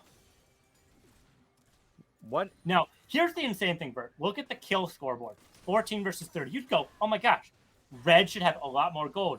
On the contrary, it's 1,000 difference just because of this play here. Well, not this play, but subsequent plays like this, where they've just been too happy with the trigger finger going in, taking fights they can't do, getting a little overzealous with some of these objectives as well, and Loco getting caught out as well, just being too on resources like mana. Yeah, I mean, there's so much to say here, but I think it's just kind of glaringly apparent across the board. But now, this is going to be a tough one for NWA to finish out. Obviously, they have to wait out the Elder buff. No, NWA has the Elder buff. Yeah, Panther has to wait out the Elder buff. Sorry. Well, I misspoke. Fight's going to be brewing pretty soon. I don't want to get too deep into a thought here. It looks like Mako's okay, they're going to be putting in some damage onto Macau, but I think they're going to be rotating this up to the top side. Going to be having 4 of them. LeBlanc just going to be putting out more poke yet. All NWA needs to do here is just pressure out these objectives, these towers, to help regain any sort of advantage that they need. They only have 3 towers right now, so yeah, they're kind of oscillating. They're kind of oscillating. Sorry, I didn't mean to interrupt there. Yes. I'm like, they keep just oscillating between mid and top, so they're kind of just wearing out a lot of their timer on this buff. Yeah, they want to be fighting with Elder Dragon, and it should be coming down pretty short from now. Okay, one thing to consider when you play a game that is so critical onto the early portion of the game, the laning phase, where you create your big momentum, you get your big lead. You need to be able to close games in the mid game or threaten the game being close. Just like open up their nexus, and then the game can drag out a little bit if need be, but just getting there to finish it out, right?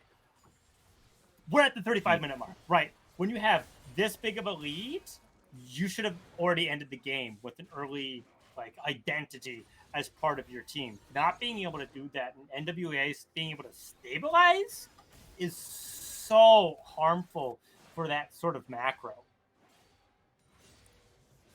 Yeah. Because now you're just opening it up to a later portion of the game where Douglas was kind of a minimal threat throughout the majority of this.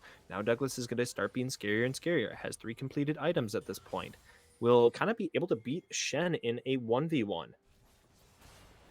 And so, like, now you're really opening up the split push game. Like, obviously, Shen's going to be getting more stacks of the Heartsteel as time goes on. But, look at Camille. Just go for that Q right there and just chunking him. And keep in mind, that's with anything that's changed online as well. Ugh. Oh, that's going to be Enchanted Crystal Arrow coming in, going after Edan. They're just going to be committing a lot onto this engaged support, and Edan's going to get picked up. Khaleesi's going to be going on a rampage. Now, they might try to rotate this into a Baron. Do you know what Panthers did this time that they did before? They did a 1-3-1 comp again with Loco into the top, and then they had their only damage dealer with Terrainy there. And then someone got picked out. Of course, it was flipped with Loco and Trini last time, but still, not good. As Douglas. Yeah, here we're seeing the split push. Yeah, just able to get the tower uncontested, really. It's a 1-3-1 that couldn't stop the mid squad, and it couldn't stop one of the ones on the other side, and they didn't accomplish anything on the top side. This is bad late game macro coming out of Panthers. They needed to make an adjustment here. They've been called out for this at least twice this game. Don't forget about last game where I believe that happened as well. They haven't adapted this, and this has helped create the deficit that they're in right now of 3,000.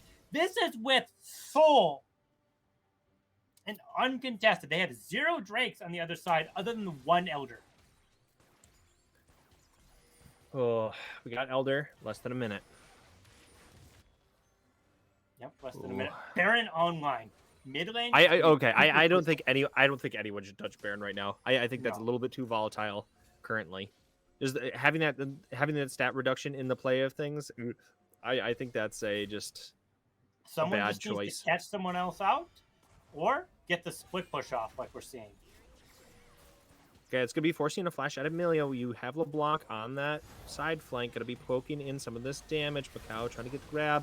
Unable to find it. Khaleesi going to be jumping into this wholeheartedly. Just going to get blown up immediately. Loco going to be getting quite low, but Baby going to be barely surviving themselves. Now LeBlanc having to flash away from this. This is going to be mid-inhib going down at the cost of a tower. Bot side. Cost of tower. Not a bad trade here as well. Honestly, that's perfectly fine. You have Baron coming up here. Baron, Elder Soul, Elder Dragon. No, not Baron. I meant Elder. Yeah, 100% Elder. And they control the mid lane and bot lane for the most part. Honestly, Pim Squid, I think if they stand united, they could have potentially ended here faster than Douglas could have gone through. But that's just me. It looks like there's a counter option here trying to go for Baron. Well, Elder's here. We'll have to see how Panthers is going to adapt. If they're going to run straight to it or not. We've seen this before. Dragon for Baron, and the team that took Baron ended up winning.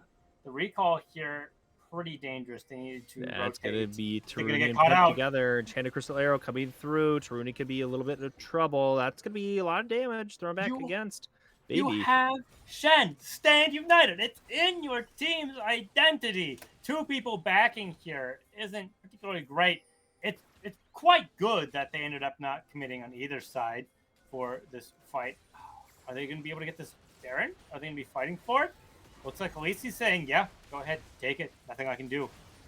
Yeah, at this point, you just have to give it up.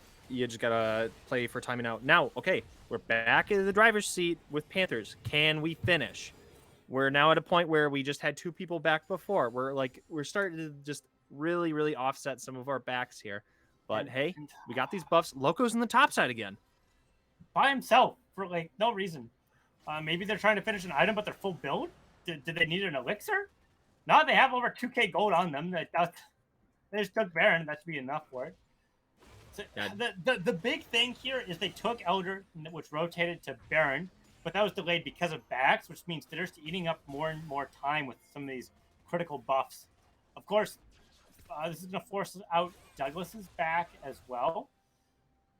He's got Stand United online right now, but no teleport. Okay. That's going to be... Ooh, that's going to be pullback. Yeah. Ooh. Goodbye, baby. And now that's going to be a 4v5 with Baron and Elder buff. Did you see that, Q? Yeah. They're just going to continuously keep poking them down. Elder buff is going to be kind of wearing off here coming up. But this tower could be potentially in trouble. Edan going to be jumping in under this tower. Doesn't matter anymore. That's going to be finding 2. That could be a 3rd. Yeah, that's going to to be people down. This is your dagger. This game. Yeah. 100%. Congratulations, Panthers. Ooh, okay. This was a little bit scarier than I think it should have been.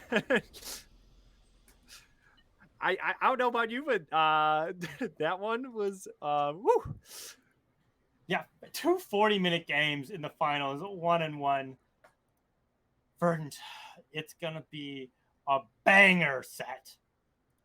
Yeah, I absolutely like without a doubt in my mind. I think that this has been a really kind of a roller coaster of a set so far. So with NWA.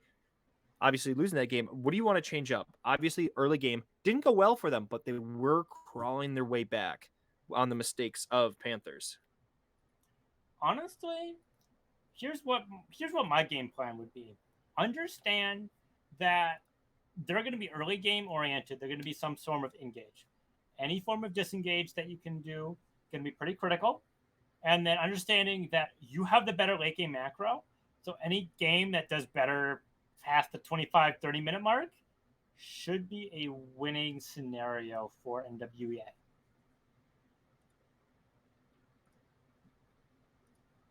All right, but so far, who do you think really are just kind of the aces of their teams as we're going through this?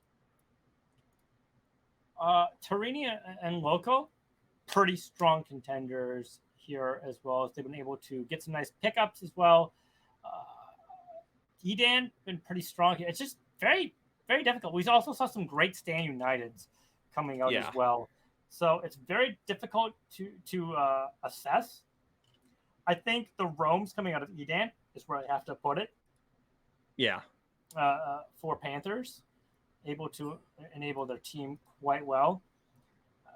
And then either Halisi or the mid laner for the mid laner, the mid laner for NWA.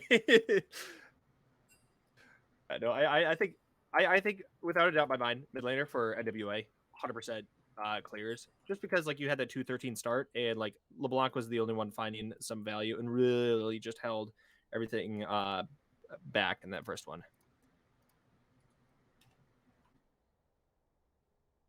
Right, but we're going to be pushing over to draft very shortly here, so I'm just going to be getting that all ready. But do you think that we're going to be seeing a Malphite ban again? I don't think so. Yeah, neither do I. If we do, I'm going to be quite surprised.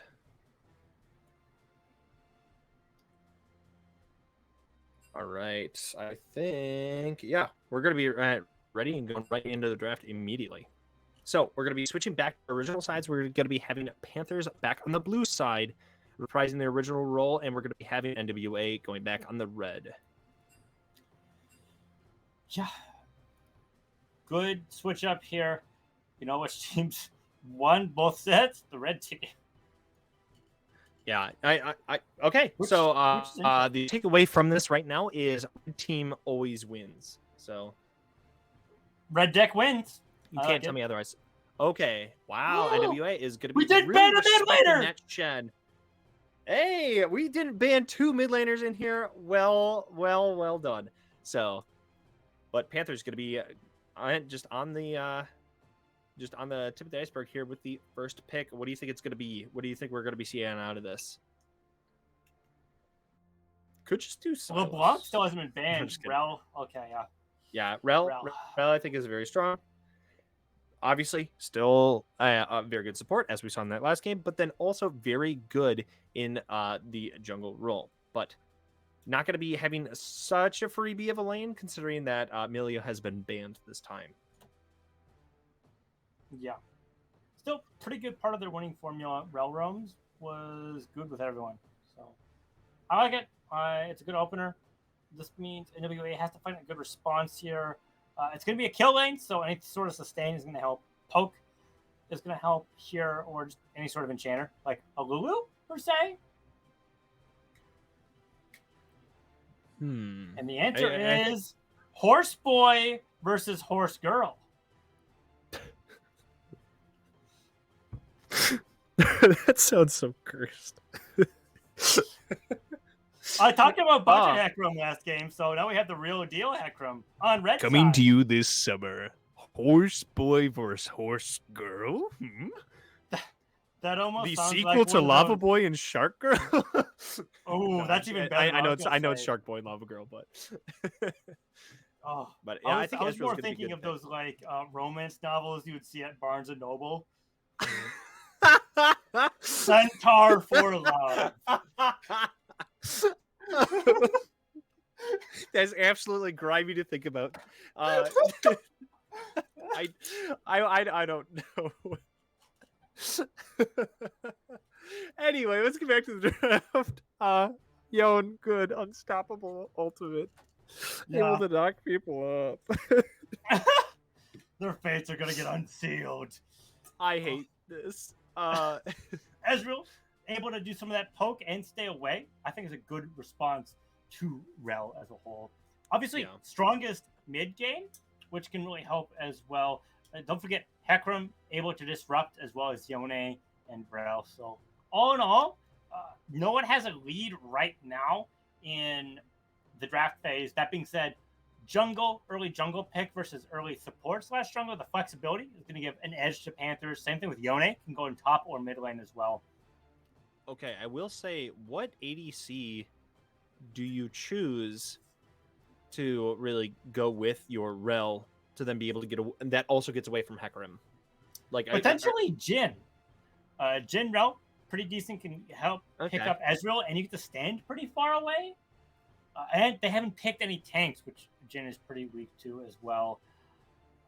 Gotcha. I didn't know if like you need something specifically with like a dashes or like some buffers. You could also do something like that as well. Yeah, because I'm like, is Tristana an option here? Is I'm iffy about Tristana just because it's so telegraphed.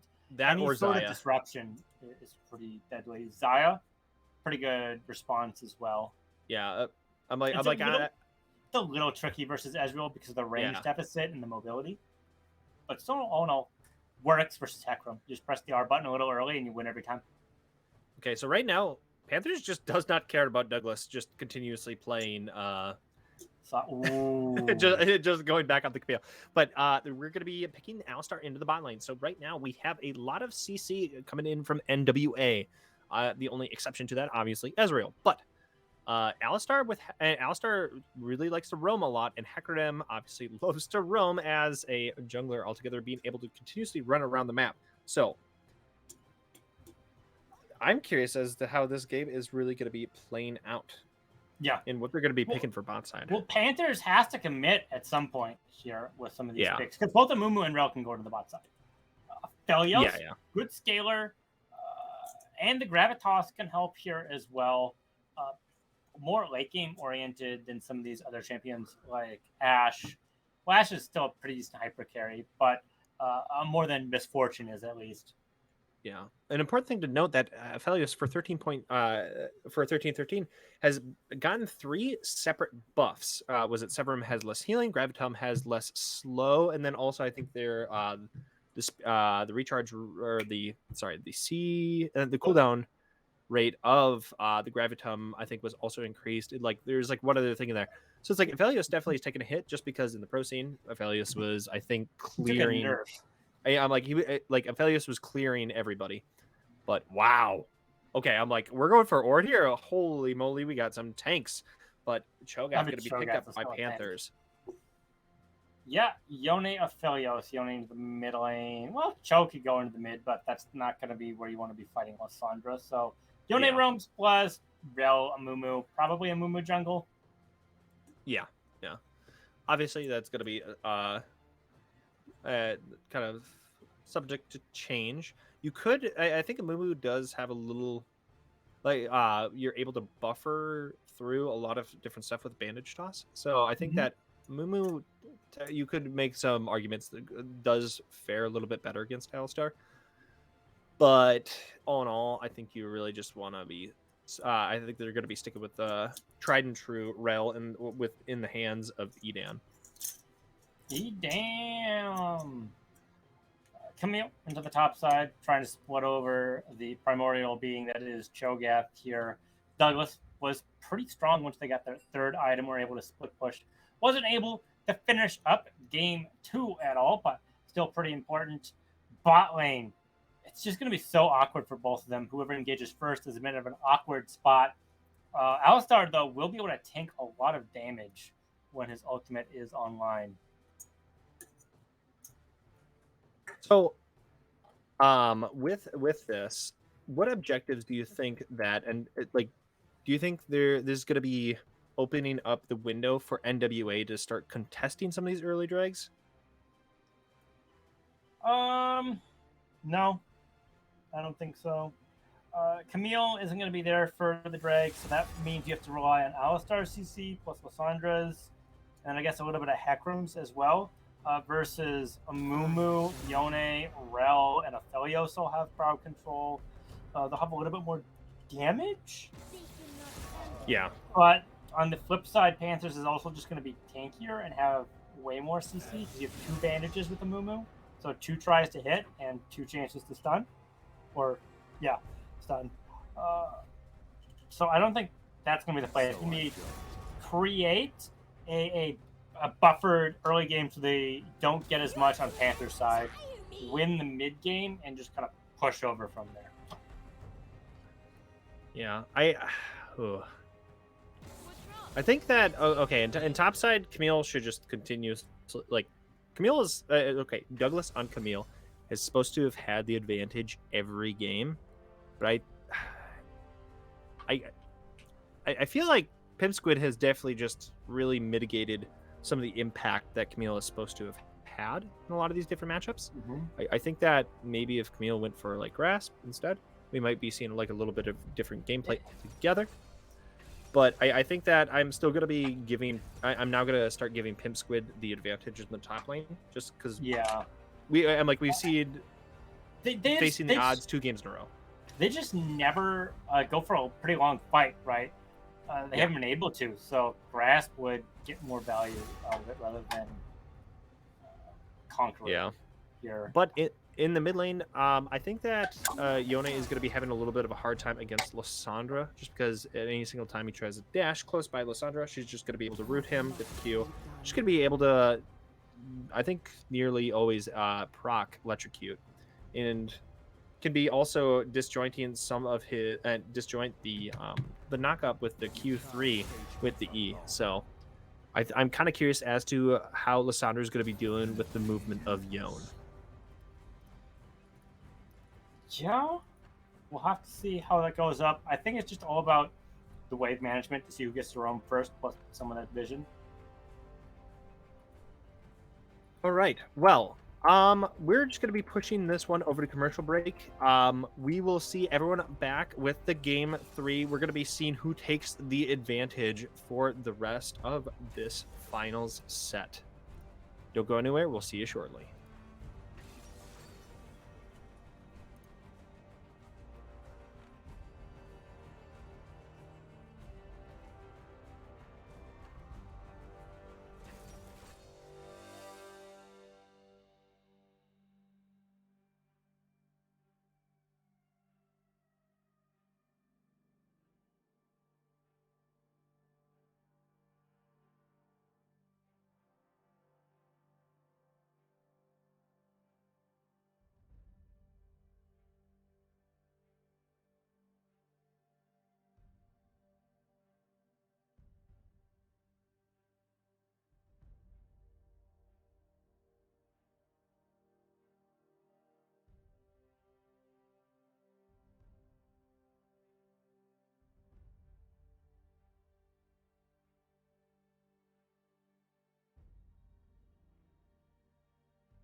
Hello, everyone. We are back with this game 3. We got Panthers back on the blue, and we got NWA back on the red. So, any interesting keystones and summoners as we get into this? Ooh, actually, wait, hold Douglas up. finally went with grasp, understanding that the Okay, short trade hey, would be pretty let's important. go. All right. But right now, Douglas could be in trouble. Is going to be stepping out, going to be giving themselves extra vision. Might be seeing this invade. Is going to be seeing that. Yeah, they're not going to be going for it. But will they push for an extra vision line? Ooh, Douglas running to team. Okay, yeah, going to be getting away from this. Will be throwing the ward over the wall. Ezreal in return will also be throwing the ward over the wall. Smart. Yep. That's what I was wondering about. If we can get the return. Kind of close to game 1, although no Windrake game 1. It's going to be a Mountain Drake here as well. No.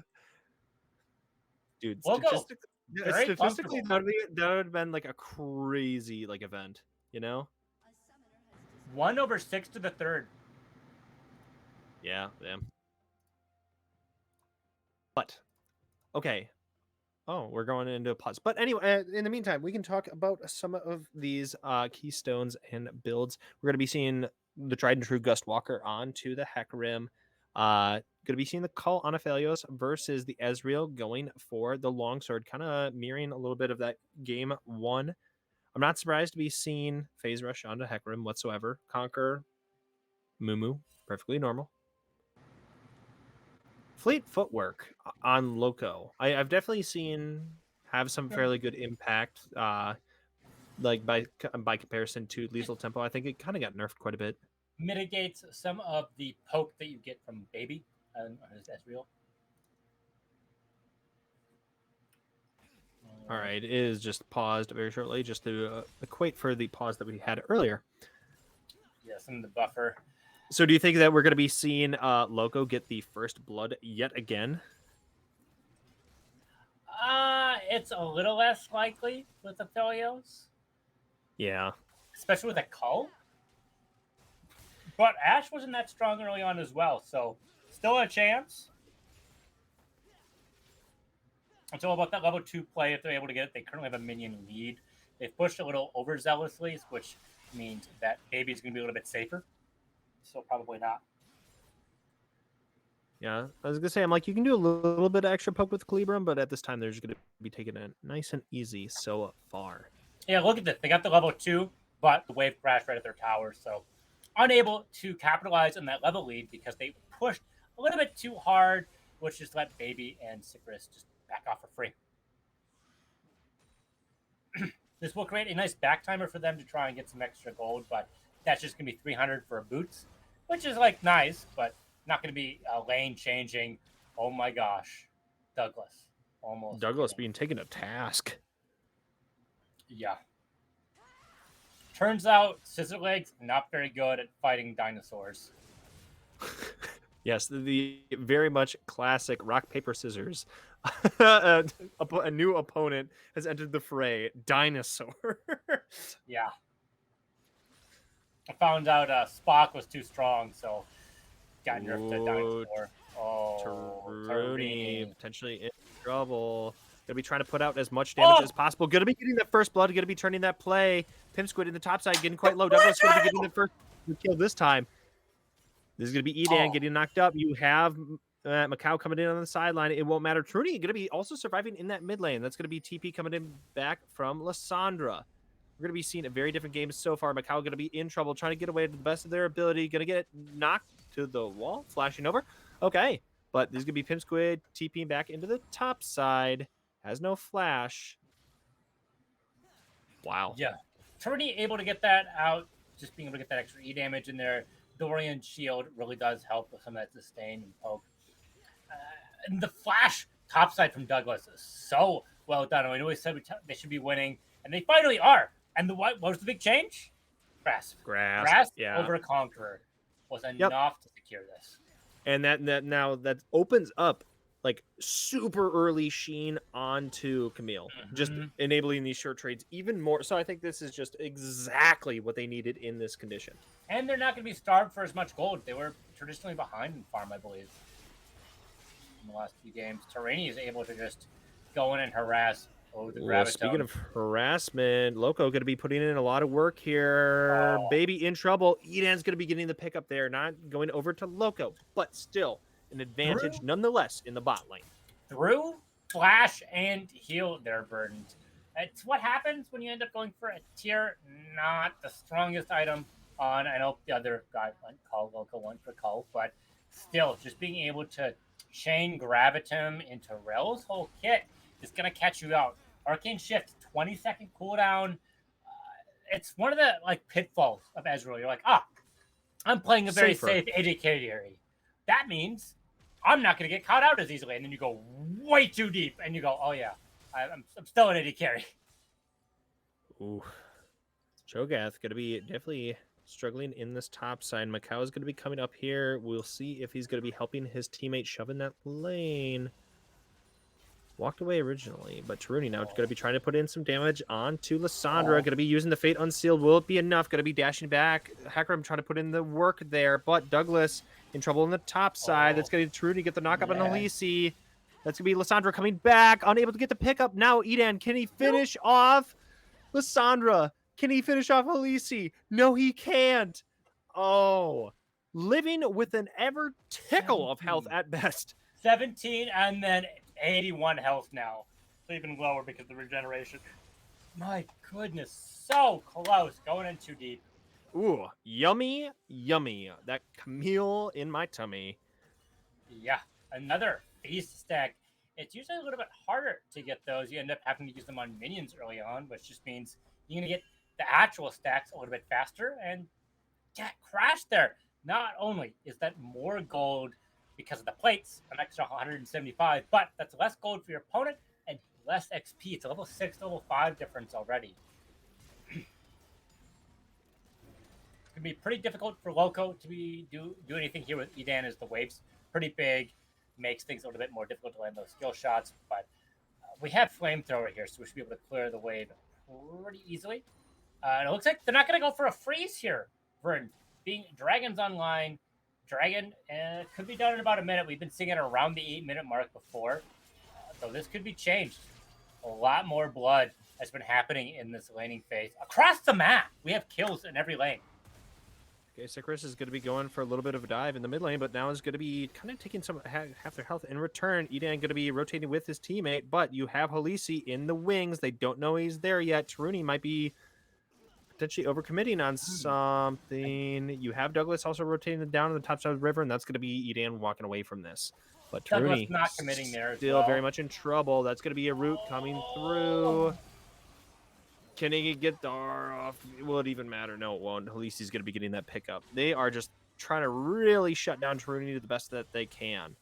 Yeah, Taruni was playing pretty safe there. Played towards the side where they had the control ward and stayed away from the other side of the bush so they could react. And 3v1, it'll kill you if you don't have anyone else to sit around here. And you asked about some of these early Drakes. Going to be able to contest it. 3v3 right now. We'll have to see if they're going to be able to take it right now. Some ultimates are down. We have no Lissandra ultimate. That's going to be Loco having to flash out. Now, will they be able to get the kill? Yes, they will. Taruni's going to be getting the first pickup on Halisi, getting a double kill now. Hey, you got me. Retribution. And now they're going to be turning this into a dragon. Douglas trying to go into the top side as well. Some exchange. Nothing's going to be happening here. And, yeah, I said they wouldn't be able to do it. And I was right. It turns out just being able to rotate there, the death timer here from Taruni also just happened to work out, getting them that first Drake. And ironically, Vernon, look at what dragon we have. Wind Drake. The irony. I'm back! You thought you could hide from me. Nope. Really funny. The thing I want to point out about this dragon, though, is look at the vision we have. We have 3 wards hovering around where that pit is, somewhere deep in the river as well, to try and catch people out. And they still weren't able to get it, even in a fair 3v3 fight. I'm kind of curious as to if Douglas gets nommed here coming up. As I say, Pimp Squid has held on to this to a bit, or is he just going to finally commit it just to put it on the CD, just to increase the feast stacks? Yeah, he's feeling a bit famished here, getting around with Tom Kench in the bench right now. He's not in the game on the Rift. Douglas pretty low. If any sort of CC combo into the Scream, Douglas probably won't be able to get out here at all. Being out there, basically at half health. Yeah, Pimp Squid just going to be holding on to this for 2 waves now, where you could have already had it up again.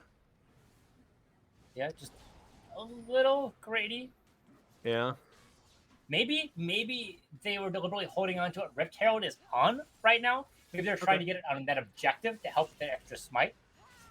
Effectively Fair having enough. a Nunu there.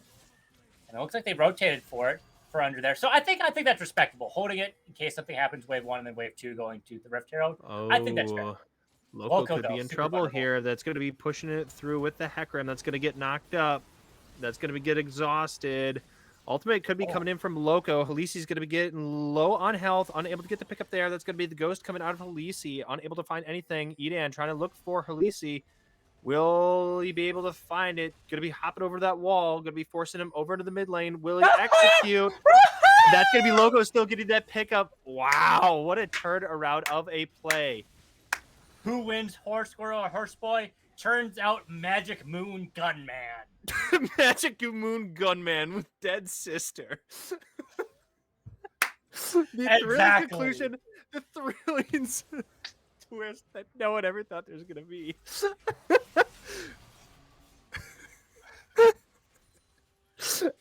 Anyway, in the mid lane, they're just going to trade back and forth. You okay there, Verdant? No. Too much sauce coming out here. And the spectator client able to get that extra plate as well. 4 and Is it 4 past to the our bot lane. bedtime, and how can you tell? Got some creative juice in me, also known as Dr. Pepper. Yes. Cooking. Whoa! Look at this teleport, Verdant, coming out of Douglas.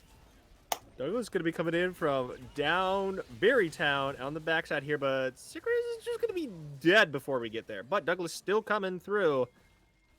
Oh no, Loco. Can you get away from Douglas? You have Macau coming in on the sideline. Will Macau be able to get there in time to save his teammate? He will not be able to, but Douglas going to get stunned there. Baby going to be barely able to get away. Macau does not have an ultimate. But Douglas going to be hopping right back in the to their demise. Okay. The sad mummy child finding some friends here in the bot side of the map. Taruni able to get away from Halisi. Halisi, are they going to go for it? They will not. Macau could potentially find a grab on to... Okay, I'm like, maybe he just autos that. But Taruni, that's going to be getting the shield there. Going to be trying to extend that. Going to be saving the... Oh, no. Oh, baby, that's going to be a grab. Oh. That's going to be an execute, but hey, Taruni playing that quite well. 420 blazes there. My goodness. Able to get that. And look at the top side here. So many plays coming on a Pimp Squid. We talked about how Douglas had such a good transition. Got that return kill into the top side. And nothing's happened since. They teleported, died, and they just lost so many turret plates here. It's not good. Pimp Squid proxying as Cho'Gath, something you don't get to see every day. Well, right now, Douglas is just kiting out a lot of these knockups from Cho'Gath, and I think, I think that Pimp Squid is just 100%. I think that was a little bit of ambitious of a flash. We got the feast proc off, okay, flash for feast, but at this point in time, Divine Center is just going to be too much for Cho'Gath to handle, but now has the return mythic themselves. Yeah. Taruni trying to get some damage off, was unable to find any at this time, but now they're going to be going for Dragon. Macau's going to be crying tears of despair all over this dragon, going to be whittling it down, and they have great vision control all together on this bot side. So beating with the power of Jazz, crying a river, beating down this dragon, getting the Wind Drake. They've gotten the first 2 Drakes every game here, and the response coming from the red side, Helios's jungle. It's just taking some camps. I think is a good response here. Just trying to get some of that extra gold. They are down 20 farm here as well. Pretty vulnerable with their build that they've gone. Threaded Dirk going in. Just all damage, no tank, no bruiser. Ooh, No. Douglas going to be trying to cut off some of this wave. Halisi's going to be coming in on the sideline. That's going to be hook shot, knocking him up. He's going to be caught in this Hextech ultimatum. Will he be able to get away fast enough? Getting the silence off, getting the knock up yet again. Going to be retreating to the tower. Douglas is pretty low on mana at this time. Yeah, it's some minion waves. First tower went down because of the Rift Herald as well. Potentially getting a second charge here as well. Got some extra damage in here. Douglas just gonna live. Oh! Okay. Their fate unsealed. The ultimate coming in into the queue, and potentially this tower here as well. I said it game 1. I said it game 2. Mid lane roams very important here. Terrainy been building up. Just 5 and 2 here. It's clearly not just the LeBlanc build that they did game 1. They've been pushing out for advantages every game. They've been able to get a lot out of their kit. No. Absolutely. So right now, I kind of looking at this, like Lysandra, that player in game 1 and game 2 has just been a very, very dominant force. I think they've been playing the lane very, very well in this particular matchup, but are not fragging out on the kind of level that they did in past games. Mm-hmm. But are still very much a force to be reckoned with at here. But now Taruni is just going open season and going after Baby. Will this be enough damage? Putting it through. Yep, Taruni's unstoppable. There's going to be a TP coming through. Halisi's going to be getting the ultimate off.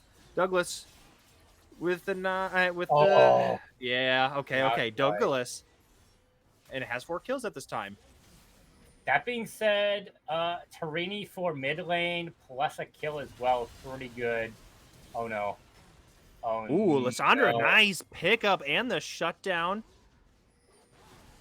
This could be another kill for her. Okay, Halisi's going to be getting that grab, but now Pimp Squid in trouble against Douglas on that bot side.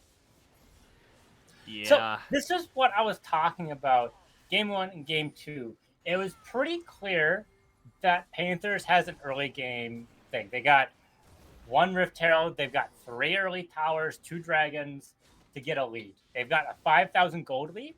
But what did they do? They split themselves up, let themselves get picked up, and now an objective is going into NWA's hands, and they're probably just going to be collecting more and more gold here and trying to stop any of the momentum and tempo and agency that Panthers necessarily has. He's just going to be dashing over this wall, getting rid of a lot of this vision. Going to be jumping back to it. Eden looking for a potential try for a stun, but just going to be forcing them off of this Rift Herald in general. They're still very much in the objective control driver's seat, but they did feed over a lot of shutdowns across the board to NWA, and which we saw was a kind of a nail biter of a game 2 and really just throwing it in their direction. So I think this could potentially go down for another 40-minute one. It could. It certainly could be going that way. More objectives on to Panthers' side right now. They are doing a better job right now getting some closure into their games, getting all these outermost turrets as well, making it easier to pressure out any of these other turrets, especially with Rift Herald online. They can pressure out the mid lane here and then rotate into a dragon if they want for a 3rd dragon here. We haven't talked about which soul it is right now, and it's going to be Chemtech, as you can see with the map being as changed as it is.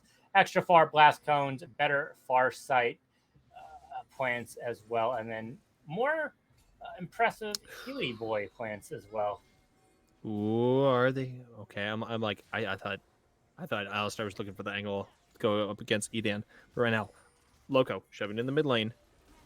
That's going to be Lysandra trying to come through. That's going to be a flash coming out. That's going to be a stun. Will he be able to save his ADC? Will not be able to. Halisi's going to be getting the pickup. That's a TP coming in from the top lane. There's going to be a 5v3. They will be getting a kill onto the Ezreal. Ezreal down immediately. Macau going to be slowing him down. This is going to be 3. This is a slaughter. What an absolute turn of this fight. Okay, Hecarim going to be taking 2 with them. Can he get away? Will this speedy horse Bandage? boy that is going to be pop Oh, over the wall? good guess. Hey. It was a good guess by them, but not going to be picking it up in the end. Loco just got caught out there, forcing out that fight. The only reason why this won as well as it did is because Tarini has 2 items right now, one of them being Bloodthirster. Oh my goodness. Which is giving them right now an extra 15 attack damage on top of the monstrous stats that Bloodthirster already does, along with Kraken Slayer.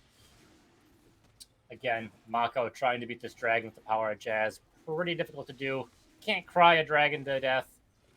But Feast online right now, or in a little bit if they let Pimp Squid take it. Hungry Dino. So Nom Noms. There goes. Hungry Dino up to let's see here. 7 stacks right now, 2 on champions. Okay, so Yep. we got 3 more minion ones. That's Yeah, pretty 3 good. minions. 3 minions. Yeah. So 3 more that we can get. So Cho'Gath definitely has very much room to scale at this time. This is going to be Lissandra trying to get away to the best they can, but this is going to be Edan on the grab. Taruni going all in onto Lissandra. She used the ultimate. This could spell... Yeah, sorry. No. That's going to be Taruni going on a killing spree. Now has a 300 gold shutdown, is 9-3, is looking to be a near unstoppable force at current.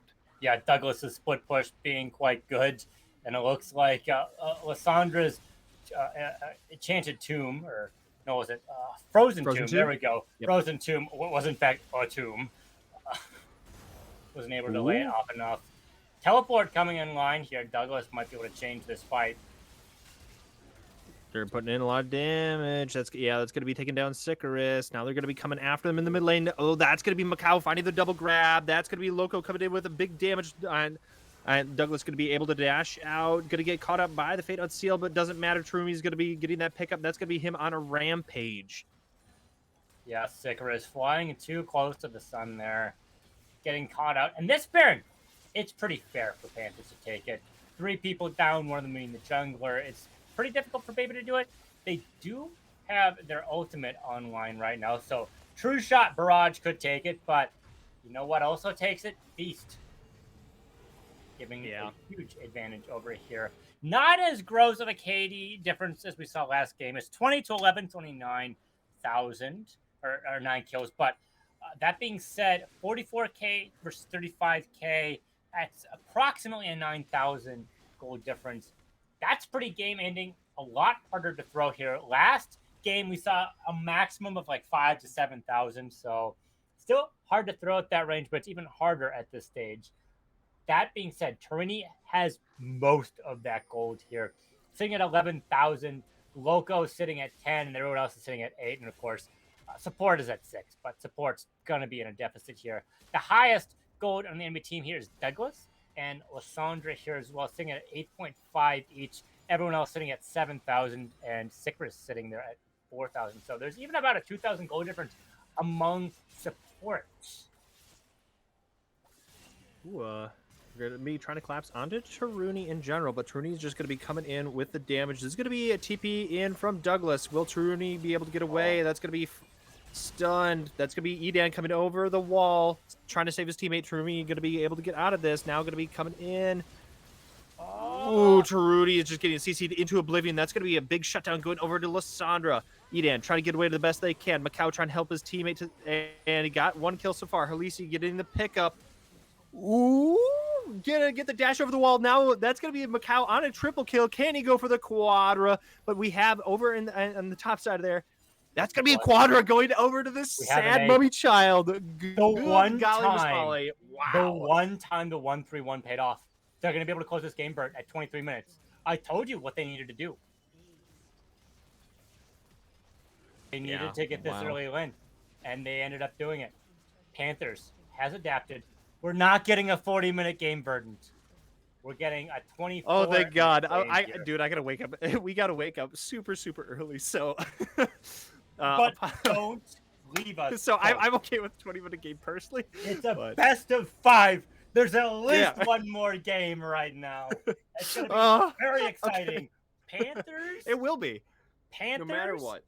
And NWA have a bit of a rivalry here.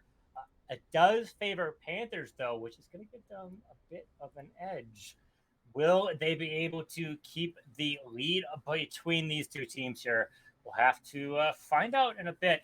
I think we should take a well-deserved break here, Verdant, while we get this up. Yes. See, let the suspense sit there. All right, let the anticipation simmer.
Hello, everyone. We are back for this game 4.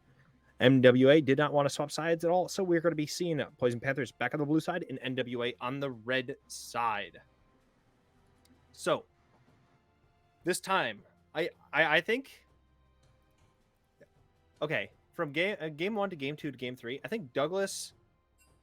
I think Douglas has been doing a lot better, and I think that last one really kept his team in that game for as long as they did. But at the end of all of that, NWA just kind of fell kind of to that last to that quadra kill by Macau, just being able to really turn that around, doing an effective job there. But what do they need to do to turn this around? Because in game 1, they did a great job of really drawing that out and being able to win the game. In game 2, they drew it out very long. They almost won that game, honestly, for like how much, like how dire straits they were in that early game. They really drew it out. So do you think they need to just continue to play for time, or go for like an earlier comp just to try to help them get to some of these more scaling ideas? Winning the mid lane has been a pretty crucial part of the set.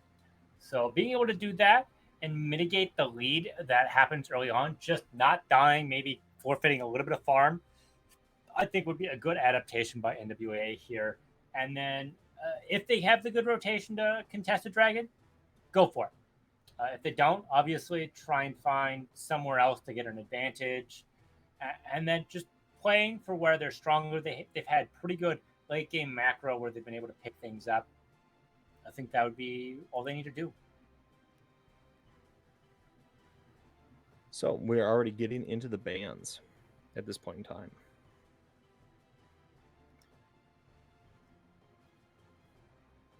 Oh, but we're going to be going with Emilio starting out in this draft. Yeah, we'll have to see if we're going to get the response that happened, 2 games ago with the Rel snapback instantly worked very well here. Poison Panthers, I don't think has had Emilio on their team before. It's been on NWA's. So we'll have to see if they're able to play things out better at all. Yone was pretty big last game, so that got banned. LeBlanc is still on the table. It has been for a while. Okay. Ooh, I like J4. J4 is good. J4, it's a good, strong pick. That can definitely put Emilio in a blender. Yeah, Cataclysm is the catalyst you need for your team. You know what goes really well with it? Bullet time or any other AoE thing. Obviously, Nivea is banned, but stuff like that. A Mumu would be pretty good here because that, like, all things considered, it would be, but I wouldn't pick it this early on as it's really telling as what your team does, and then just 2 tanks. That's also not great to pick up early on. They really need something else like a bot laner or potentially a mid laner here. I think would be good. So yeah, Jin. Okay. Okay. Yeah. Okay. To clarify one thing, I do say put him in a blender because once you hold someone in Cataclysm, they're just caught in just a world of hurt, and then damage is getting thrown all around them. So I just call it a blender, personally. So yes, I did say put him in a blender to the person in chat who's asking. But so far, NWA having a lot of physical damage coming out with the J4 and Jin, which I'm liking so far. It's a new ADC that we haven't seen this game. And sorry, this game, this set so far. Words are hard. Yeah, I'm a big Jin fan. Not the 4th pick though, so kind of throwing. Poppy, good response to Jin. Just anyone with a lot of armor that gets tanky, Jin has a very difficult time with dealing. Mundo is also very difficult for Jin to deal with. Just so much HP to chew through. Your 4th shot can only do so much, and it takes a while for you to reload. Plus, the ability to say no to some CC makes your W very sad. Ash is phenomenal against it because in Curtain Call, you are still for a very long time. Chant Crystal Arrow, very potent to go with it. And here's the Mel fight. Wow, we're just snapping through these picks now. But okay, Poppy gonna be picked up, gonna be able to stop the J4 engage, but Malphite, I think it's just going to be a good pickup against Ashe. Again, we're at the same issue of Ashe is Loca's going to be having a hard time dealing with this, but we're going to be getting rid of the LeBlanc. We do not want to have to deal with that anymore in this set. So I think this is going to be smart. The other thing is NWA does not have Camille this round. They have Malphite, which is most likely going to be in the top lane, which is a bit of a change, a potential adaptation for them here as well, and a good setup for Jarvan and Jin and everyone else on their team. They're obviously going to need some more damage here as well, but Poison Panthers could be vulnerable to this setup here. Jarvan and Malphite pretty good at getting some pickups, and Jin can stay pretty reasonably far away and capitalize on that as well. Ooh, okay, wow. Just going to be going with just CC incarnate with NWA. And hey, you know what? That worked very much in game 1. They had a lot of CC coming through and a few different dashes across the board, and that kind of locked Loco down into oblivion. So, hey, let's just do it again. Yeah, and the thing is, Poison Panthers have had like 2 damage dealers, right? The mid lane and the bot lane. And if one of them have been able to handle one of the bigger threats, Poison Panthers has had a hard time sinking their venom in to secure the game. So it's a winning strategy for NWA, proven in game 1. And although they lost game 2, it really did help here. But Poison Panthers snapping back the LeBlanc. A lot of AP damage versus Malphite. Exactly what you want to see. Good against Cataclysm. We're going to be seeing a very similar comp to game 1 coming in from Poison Panthers. Obviously going to be slotting out Janna for Milio, and then also going to be slotting out the Malphite, which was then taken by NWA, for Mordekaiser instead. So I'm kind of curious as to what mid lane they're going to be throwing in against this LeBlanc. Last time they had the Annie. Annie's been taken away, so I'm curious as to what threat they're going to be option they're going to be choosing here. I think they need a little bit more AP damage. So I think that you and I were kind of talking. We said Syndra and Malzahar, but they're going to be going with Orianna. I think Orianna is also still a very good one. With Malphite's a good bow delivery service too. Exactly. So is Rel, and so is Jarvan.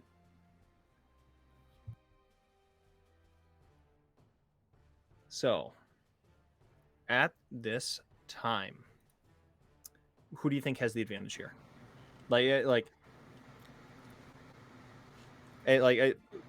First instant thoughts. Who do you think just clears in this draft? I know I've been saying NWA, but I think it's Poison Panthers. Not just because of how they adapted into game 3 to take it, but Mordekaiser versus Malphite, AP damage really good versus armor. LeBlanc can really deal with Orianna with the extra mobility. The projectile and the ball is pretty slow in Orianna. Being the level 3 can potentially kill her or just stay safe, try and get the static shift and nuke her out. Ashe also has some winning lines versus Jin, especially once you hit level 6. Your game-changing move is so much bigger here. And Milio can stop some of what's going on, but probably not enough, so I don't think Milio is going to be a huge part of the formula. Because Malphite knock-up, Rel knock-up, Orianna's ult, I believe, is also a knock-up, and obviously doesn't stop Cataclysm. Yeah. But the extra range versus all these big threats is going to be what really helps for LeBlanc and Ashe, whoever's stronger at that stage, for the extra auto attack range. I think that's a fairly succinct analysis. The one thing I'm gonna say for this altogether is that Macau definitely did better in game 2 and 3 jungle wise. In I felt there's a little bit there's a lot to be desired in the first game Poppy, and just didn't have as much effect as 2 and 3. So I'm curious as to will Macau really step up to the plate for at this particular game, or if it's going to be a little bit kind of. If it felt rusty, I don't know. It just didn't feel as clean as that we what we saw for the other 2 games. But objectives wise, I think NWA has a much better chance of getting some of these earlier ones. You have Malphite, you have J4. That really is just kind of some early game threats to be able to help that out. Which ones do you think they want to focus? I don't think it's necessarily focused target. Both teams have shown signs of vulnerability through warding and timers. So it's going to be whoever sets themselves up the most for those timers and can capitalize on it. I think that's going to be the more key difference here rather than this matchup versus that matchup. Okay. Okay. Well, as we kind of wait for this spectator delay to wear on down, we are going to be getting into game 4. We're going to see if that is just going to be all she wrote for this set, or if we are going to be seeing a potential reverse sweep by NWA, or we're going to game 5. So, hey, there's a lot of different options here, but we are going to be back after the short commercial break.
Hello, everyone. We are back with the game 4. We have Poison Panthers on the blue side, again, NWA on the red side. Both teams aren't going to be going for a 5-point this time. We're going to be looking for some spicy plays. NWA trying to react to kind of the invade that, Poison Panthers were trying to go for it that last time, but this time we're going to be both stacking on Tribe Rush. Yeah, gonna be leading into nothing. No one's going in for a cheeky ward to try and find the jungler right now. Time to recall as we push towards the minute marker here. Need to be getting to the side lane that you belong to, and or mid lane if you're the mid laner here. We are down one ward here by Heles. They did not back for the sweeper here, but Mako did. Something to keep in mind. Another thing I think that's going to be kind of important here is we see Douglas going for Comet for more of that cheese wheel strat, just try and poke him out through there. Pimp Squid should be favored because of Dorian's shield, plus they have a built-in shield to respond to the Comet as well, where a lot of that damage comes in. And they can heal it back too if the shield's still there. Yeah, I was gonna say if you delay enough of this kind of some of the damage coming in from Malphite long enough, he's gonna be running out of mana, and then you're gonna be able to just slowly chunk out a victory in the top lane with just Mordekaiser because he is a manaless champ in general. Well, look how much that one cheese bow did to him. It did like basically nothing, and he's a Dorian shield, so he's just gonna heal it right back up. Yep. So, any interesting keystones or summoners that we want to make note of? Phase Rush and Mako, not something you necessarily see on Poppy every time. And then, of course, Edan going in for the, oh my goodness, almost getting a kill there. Going in for the Guardian to help protect against any poke that Baby would have on Jhin. Helps protect against the 4th shot. Pretty nice. So, as of right now, we're going to be obviously forcing out the flash from Loco on the bot side, but Jhin got quite low, having to chug through the majority of his potions, but we have Halisi going to be working towards this bot lane, Tarumi in the mid lane, going to be getting quite low themselves. Loco, I think, is in trouble, stunned. Here's Halisi. This could be first blood. They're going to be trying to throw the damage back onto Baby. Will they be able to get the pick up? Unable to get, oh, Minions. She is able to grab that. Loco Minions. Getting 3 first bloods in this set.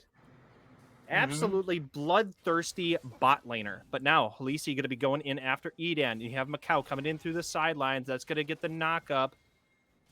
It's going to be a stun. Macau's going to throw and Sicarius into the wall. Halisi's going to be able to dash out. That's going to be a flash over for Halisi again, going after Edan. Will they be able to get the pickup? Tarimi is in trouble. That's going to be flash coming in. That's going to be Trini going down to Orianna. Now there's going to be Halisi dashing through. ADC is back. That's going to be a kill going down over Sicarius. Macau is going to be back to help his team. And Loco on it and got a double kill there. Has 3 kills already at the 3-minute mark. What the heck? 4. Yeah. Baby's going to be in trouble now. Going to be taking a lot of damage. Will that? Oh my God! This is going to be an Ashe at 4 kills in under 4 minutes. That was under a 4-minute mark. Yeah. No, Ashe beats Jhin. I know this matchup. And it never feels good. That being said, the rotation coming out of Orianna was able to get that pickup versus Tarini, forcing out the teleport here. They're both down their teleports and flash. They're going to be pretty vulnerable. Tarini obviously has mobility as an AP assassin. That being said, extra kills onto your mage, artillery mage, is helpful for your composition if you're able to pump out the damage and stay safe. Yeah, but wow, we already have not the Grove Bow. Why? That's Dota. What's the a recurve bow? Yeah, thank you. Yeah. I'm like, it's not Grove Bow. Yeah, that's gonna be Noon Quiver and recurve bow and boots going up against the Jin's double longsword. So yeah, going into the secret shop for the butterfly. Yes, thank you very much. Give me that cloak of agility. Anyway, actually, that's in both games, ironically enough. But Douglas is going to be forced to flash out. They are going to be having Halisi in the sidelines here, going to be trying to help his team, but they are shoving in under this tower. But now we have Orianna rotating down. Will they will spot her out on this tri-ward, so I think they might be smelling that something's up at this time. Oh, the Hex Flash. Hex Flash coming through. Oh Will they my catch Orianna? Going to be goodness. slamming her into the wall. Will they be able to get the kill? Yes, they will. Macau's going to be getting that pickup. Now they're going to be trying to throw some of this damage. Halisi's going to be able to get the dash out. Can Macau find anybody? Will that be a slam into the wall? That's going to be a lot of slows coming out. The Glacial Augment slowing him down even more. Sicaria's getting quite low. Loco putting in a lot of damage. Yeah, turns out 4-minute Noon Quiver does damage. Yes, plus a Grove bow. No, plus a recurve bow. Definitely going to be putting in the work. Yeah, it makes things super awkward for Baby. They really want to be trading in that 4th shot, like Q 4th shot or auto Q 4th shot, just anything like that, or just all in with their support. Can't do that anymore. Pretty dangerous. They're gonna have to play things safe and just hope to catch people out. Hope that Loco over pushes and punish from there. Meanwhile, Tarini already has one of the components for Static Shiv, the Shard, coming out just to do some extra damage here. Better trades, short trades can be quite nice there and get in and out, obviously, with their Keystone, Fleet Footwork. Pimsquid in a little bit of a kind of dicey scenario. Obviously has a CS lead here in the top side, down to but down to the half health marker, and you still have unstoppable force on Maokai. And sorry, you have unstoppable force on Malphite, not Maokai. So, Yeah. but Get Dragon rooted first there. Dragon going over to and Panthers yet again, 4th game in a row. Level 6 power spike just hitting Loco right now. So if they get caught out at all, it could be enough to catch them with that. Ghost is online as well for Loco. So they just need to not push in. They can capitalize on this or potentially go all in with Tarini, which would be a little bit dangerous with topside Rel. jungle. Topside jungle, we might be seeing some action. Okay. That's gonna be Macau heading away from that, not wanting to interact with that whatsoever. Ooh, will they be finding something here? Tarimi is going to be taking that original tower damage. That's going to be... Oh, the shutdown going over to Sicarius, but now Tarimi going to be running away with his T-bait. This is going to be Orianna. Will she be able to find the kill on that? Yeah, Tarimi, I'm sorry. You're going to be having to perish as a result of this. I mentioned tower diving a Rel, not the play. Yeah. They gave up a big shutdown here as well. 400 gold plus the 300 from a kill, so that's 700 as well. And then, of course... But to a Rel. Yeah. I mean, Rel being tanky is kind of important for their composition. And, I mean, they also gave it to Orianna, who's 2-1 right now, and crashed that wave in as well, up a level versus Tarini. Yeah. Which isn't good news for them. Now, Loco did die pushing up, which means they were able to catch the bounce back wave, which is good for them, which means they don't lose as much gold and XP. But still, like, obviously, that's not going to make up the 700 gold difference that was once there. 20 CS can only accomplish so much.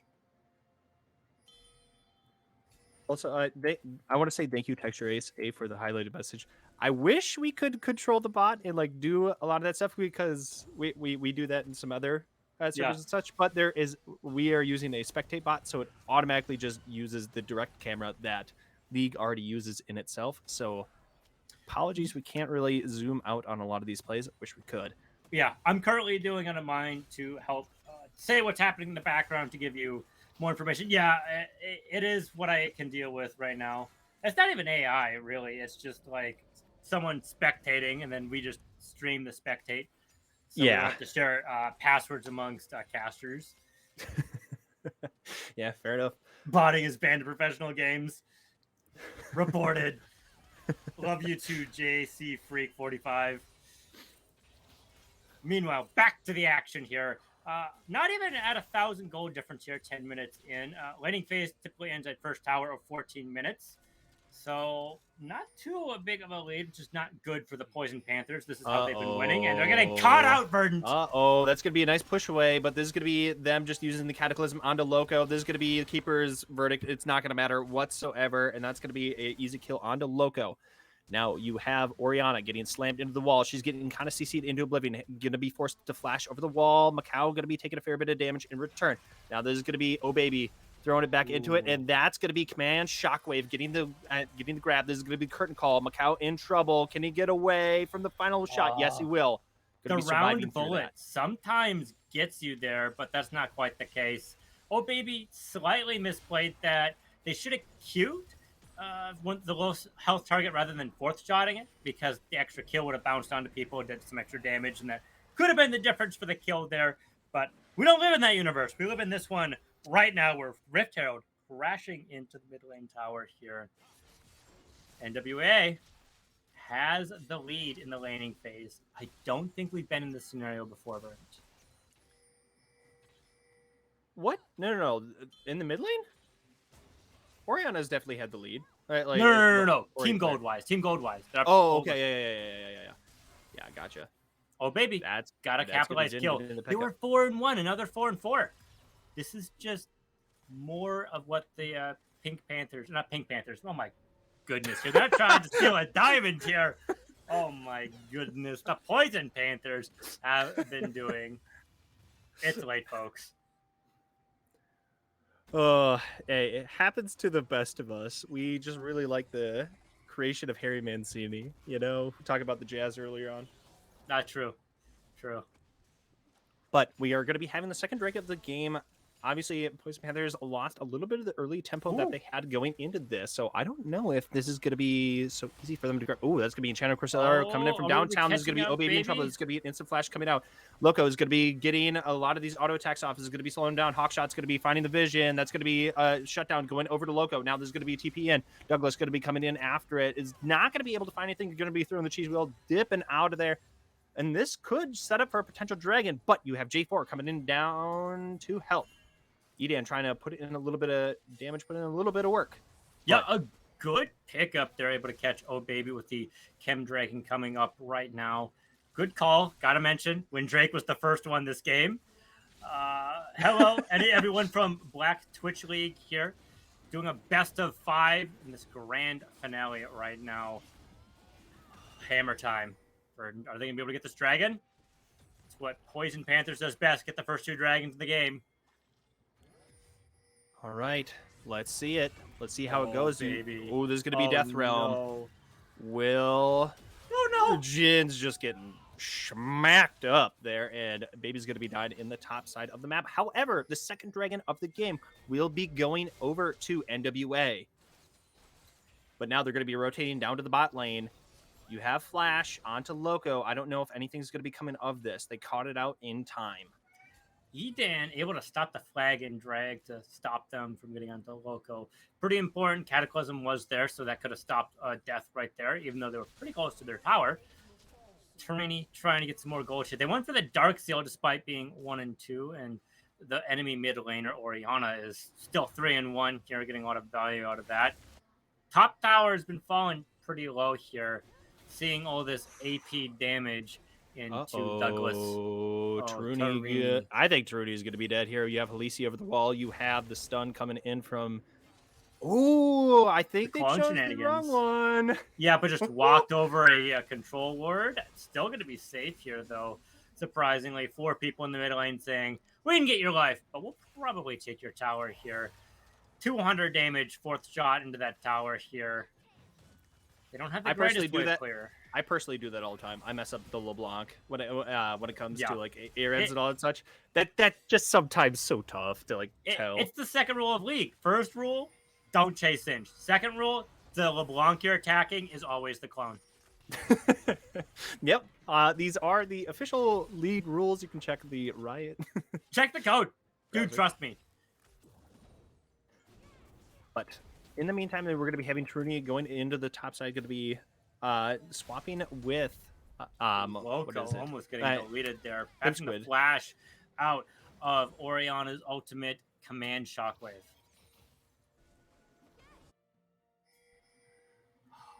Are they going to be able to stand here, Verdant? Artillery mages could poke him out. It's quite dangerous here. Yeah, at this point in time, we've had a lot of kills. Obviously, we got a lot of kills onto Loco, but we've had a lot of negative scenarios Well, with him at this point as well. So it's and like here's I the don't know. scenario. It's 8-8. Like the kills are even, the gold is even. It's slightly favored by 400 gold. That's just the first blood, realistically. Well, I guess that's an extra 100 because that's how the kills have worked out. But you get what I'm saying. Yeah. Okay, so right now they're going to be rotating over to this. This is going to be 3v4. There's going to be TP coming in. Pinchgood is going to be using the Death Realm onto Halisi. Halisi's in trouble. That's going to be Keeper's verdict, throwing out Douglas here. Going to be getting away from the rest of the squad. And so they're just going to turn the tides with the Mordekaiser and the Poppy. Really just going to be shifting these numbers disadvantages in a blink of an eye. Taking Smite out of the equation is really good. It's what Mordekaiser does best here. Of course, Rifthild did come back.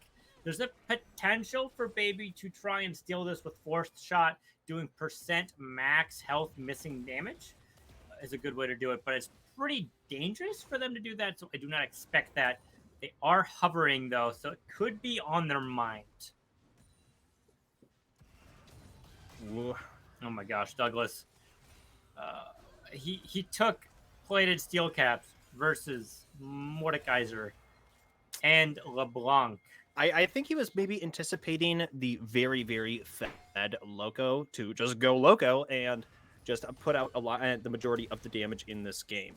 I still think that's not the call. A simple force coming through. Pipsquid in trouble. Going to be getting off this Conquer. Coming through, trying to put out some damage, trying to get some healing. Is it enough? Probably not in the 1v4. And that's going to be a Mordekaiser going on down. Going to be given a shutdown. But in the mid lane of the map, they're going to be giving the Orianna shutdown over to Taruni. Now we have the tower and bot lane tower because of Taruni and as first well. Tower. Yeah, and that's first tower. Also an excellent point, getting some of this push in as well. And the other reason why I'm mentioning plated steel caps here is because that's obviously AD and stops auto attacks, which Tarini's been doing, but it's still AP damage. It's why you build Sork Boots rather than Berserker Greaves. So that's still not going to help in that regard either. It is literally there to stop Loco, who got shut down pretty fast as well with their 4-kill lead. Yeah. But we are now coming up to this dragon. They had to get some backs off at kind of some sadly inopportune times. So now it's going to be having all team members there except Taruni, who does not have TP. So this could be very much a 4v5 that they shouldn't take it. They realistically, we as casters know there's wards there, and we know that NWA has been pretty good at warding here. There's no way they're going to be able to take this. Ooh, they do get that top turret, which is going to be a good objective trade here. Hammer time probably not going to be enough, even with the Death Realm being open right now. It's just, they just don't have the damage.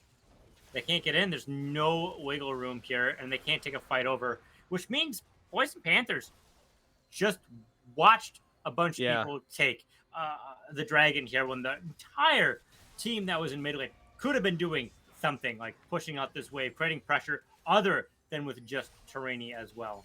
I was going to say, the only positive value that you got macro-wise from that play was just Tarini shoving in that top side. They went from a very beautiful macro play into just kind of a subpar one. So they were casting, trying to steal our job. Yeah.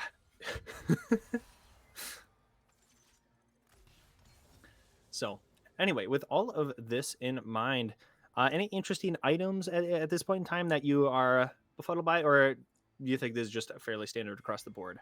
I think it's pretty fairly standard. I'll mention Storm Razor, not an item that you necessarily see very often, but like on Jhin it works because of the movement speed that you just kind of like with fourth shot, crits, and with your boots as well. And kind of good against Ashe, even though it's going to be reduced. Movement speed lost, movement speed gained kind of equals out.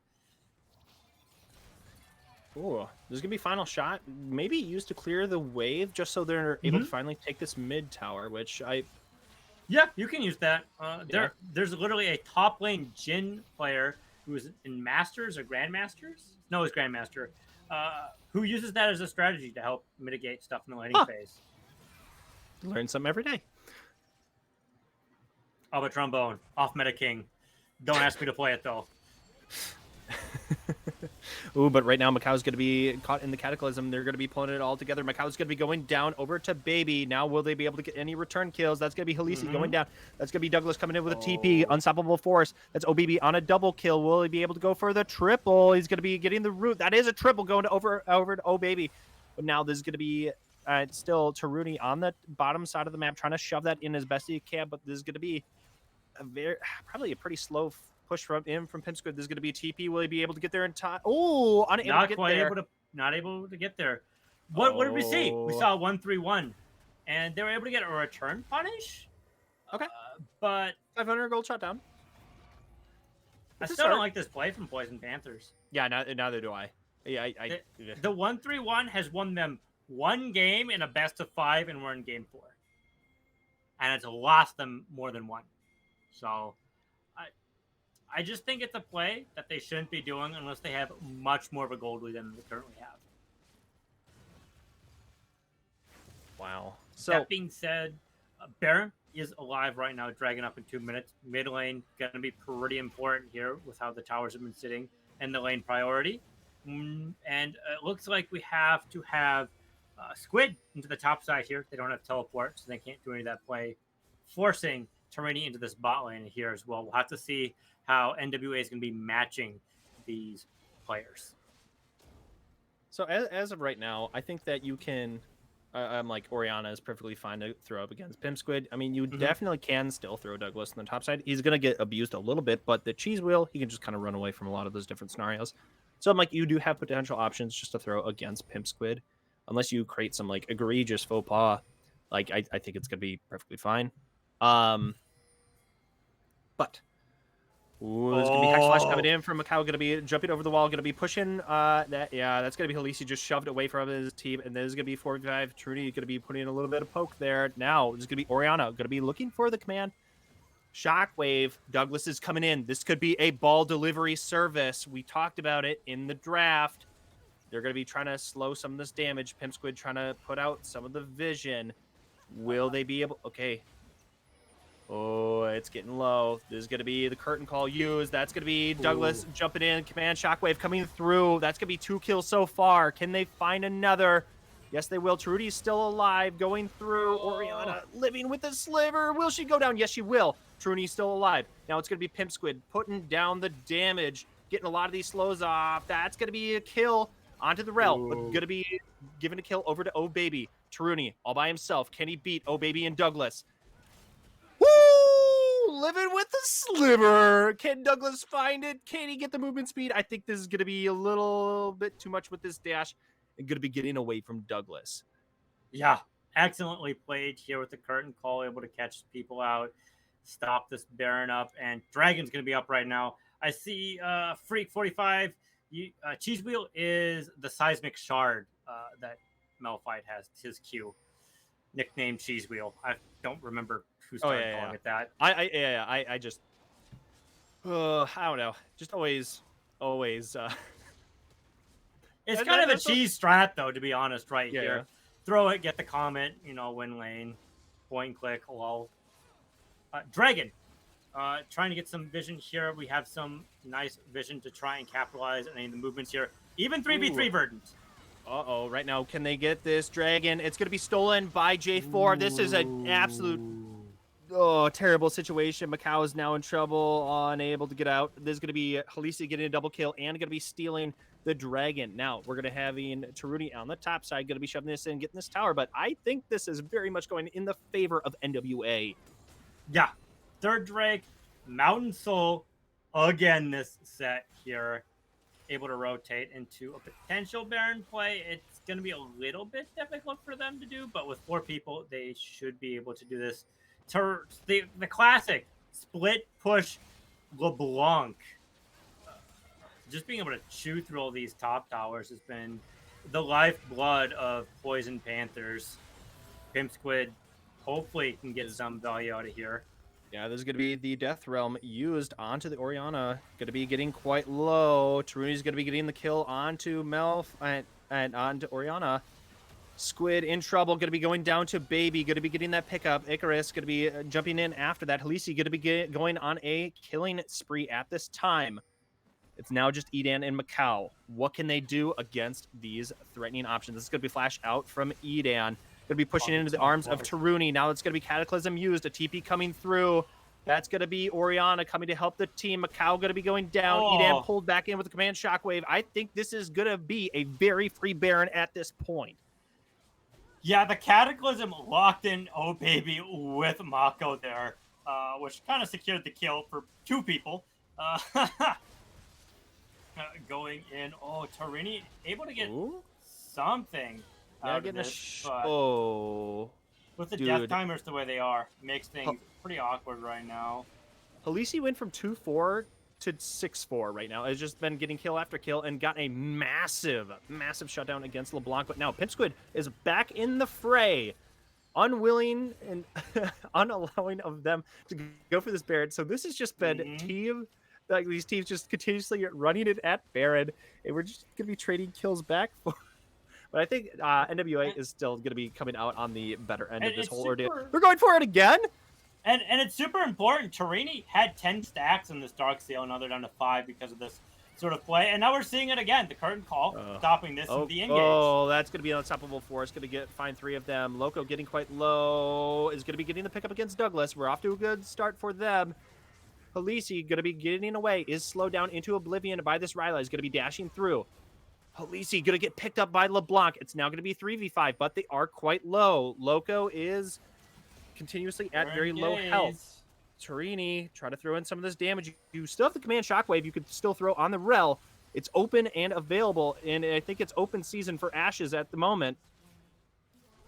Oh, Tarini's still trying to get this poke off. Tarini is slowed. Oh, baby. Going to be putting in some damage. Gale Force used.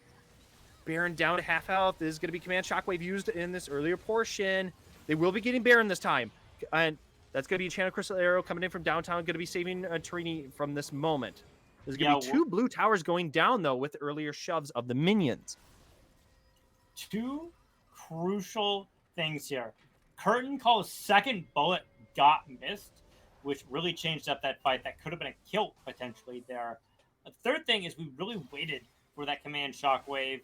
They didn't realize, it looks like, that Loco was as low as they were. They were able to heal up by just kind of autoing there, the lifesteal built into your runes with the bloodline, just enough to help keep them alive. If Loco was dead or too low, that play would have been too risky, and they wouldn't have gotten that Baron there. But we live in this reality right now. Dragon up 50 seconds. Ooh, oh no, Verdant. Oh! Just being able to dash in and get that auto. That's pretty crucial here. Could be a potential loss for them to get this Earth, or I should say Mountain Soul here. Yeah, at this point in time, just, oh man, LeBlanc with just Shiv just seems so disgusting. Like, I'm glad that they're going to be doing a little bit of nerfs to this in general. I'm perfectly fine with this. Yeah. Use it while you can, folks. Use it while you can. This is going to be an inhib here, creating a lot of pressure. That being said, Oriana's going to be up in 10 seconds here. If Poison Panthers overextends, oh my goodness. Coming in from downtown, going to be shoving that into a wall, going to be stopping Icarus from going any further. They're going to be chunking him down, but now they're going to be taking that topside T3. They're going to be trying to put some damage into the inhib, but I think, okay, they're going to get the stun. Will they be able to pick up that tower in time? I think it's going to be a little bit of... hit down. Yeah, they will get it, but at the cost of Poppy's life. Now they're going to be trying to chase, or they are not going to be able to chase after. So they overstayed here, obviously, getting this inhib and pressuring up this top side. Oh, but they're going to be get out. On Pimpsquid here. And unless they're able to stall things out for as long as they are, they're not going to be able to. Looks like as Loco's getting chased out, this could be Soul here. They just have to stop them from taking either of these 2 turrets right now, which shouldn't be too bad in this 2v2. I think this is a pretty good heads-up play by NWA. Just wanting to go for the Soul, recognizing that this is very much a potential win condition for them at this time. Now, Loco try to put in some damage going... The teleport. Getting Icarus quite low. Will they be picking up Icarus? No, that's gonna be Soul for them. But now gonna be picking up. Oh baby, now Icarus in trouble in that back line, quite low, hopping over the wall. Taruni, can he get the pickup? He cannot find it yet. Rel quite slow, dismounted. Macau rounding the corner. Can he find him? He's going to be chasing him down. Is able to see it off the vision plant. Going to be hitting some damage on Halisi. Now going to be getting the smite slow. Icarus trying to get away, getting a shield. Oh, unable to do so. Taruti going to be going on a rampage now. Going to be chasing Halisi down. And that, ooh. They did buy a lot of time. Yeah. It was the risk they took with that dragon play. That being said, Baby's going to be up in 3 seconds. Oriana's going to be up soon as well. So they will have people at base to defend this. 2 inhibs are down. And Baby's not going to be super great in the wave clear department. It's going to be on Oriana to get these waves under control. But that's going to be too difficult. Poison Panthers might secure this because of this dragon play that they ended up going for. Just a little too overzealous here. Both teams overextending in some regards throughout this set. And it looks like with this final auto, we finally have it. Brazil diff. Poison Panthers take it. All right, and that is gonna that's gonna be Poison Panthers as your winner for this season 15 of the Ixtal division. Congratulations, Poison Panthers, able to secure it for this best of 5. Took 4 games, which isn't too bad here in this best of 5. Wow, exciting. Very glad those last 2 games didn't go to 40 minutes. This one was a good 31 minutes, not 31,000. Torini did 32,000, 33 if you round up. Oh, who do you think was the ace here? We'll work our way back. Okay. 100%, I would say mid laner for NWA was definitely pretty goated all the way throughout. Halisi, I think, is an honorable mention. Did fairly consistent things across the board. Okay. I think Sicarus was kind of like a little bit of an unsung hero. Actually was just killing it on the vision score. So it did a lot of control of that. And I think a lot of the stuns and peel that they had going for them really, like with the leads that the mid laner for NWA was able to kind of garner, really held them into some of those later like drawn out games. How about you? Who do you think was ace for NWA? We said Sicarus quite often throughout that set, and they were able to set things up for their team and help stop and fight against a Loco when they were fed as well, and shut them down. So I think that's pretty commendable in stopping a threat like that. I would give it to them. Fair enough. So with that in mind, who do you think then was the MVP for the side of Poison Panthers? Tarini. They were able to capitalize on a lot of the macro mistakes that their own team was making and make up for that. I know we mentioned that in that last set. They were also doing the most damage in a lot of these games as well, and were able to adapt and really close out some of these games. So I'll give it to Tarini. I think I have to wholeheartedly agree. I think Tarini full clears over the rest of the squad. Honorable second mention, I think, goes Pimp Squid. Pimp Squid did very well. Did very well. So I'm like, I think that's honorable mention, but I think 100% goes over to words are hard. You know who I'm trying to say. Oh, come on now. Tarini. There we go. But in the meantime, we are going to be seeing if we can get an interview with the captain for Poison Panthers. So if anyone has some questions in chat to ask the champions, let us know in chat. Obviously, please keep it kosher because don't want to ask any bad things here. So, oh man. But okay, you're asking why is Macau not MVP? I think that is going to be on the back of the Poppy games weren't as clean as some of the other ones, but I think Macau did very well on a lot of the other ones. But those Keeper's Verdicts in Game 4 were definitely very spicy.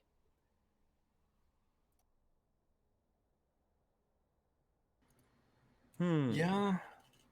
Yeah.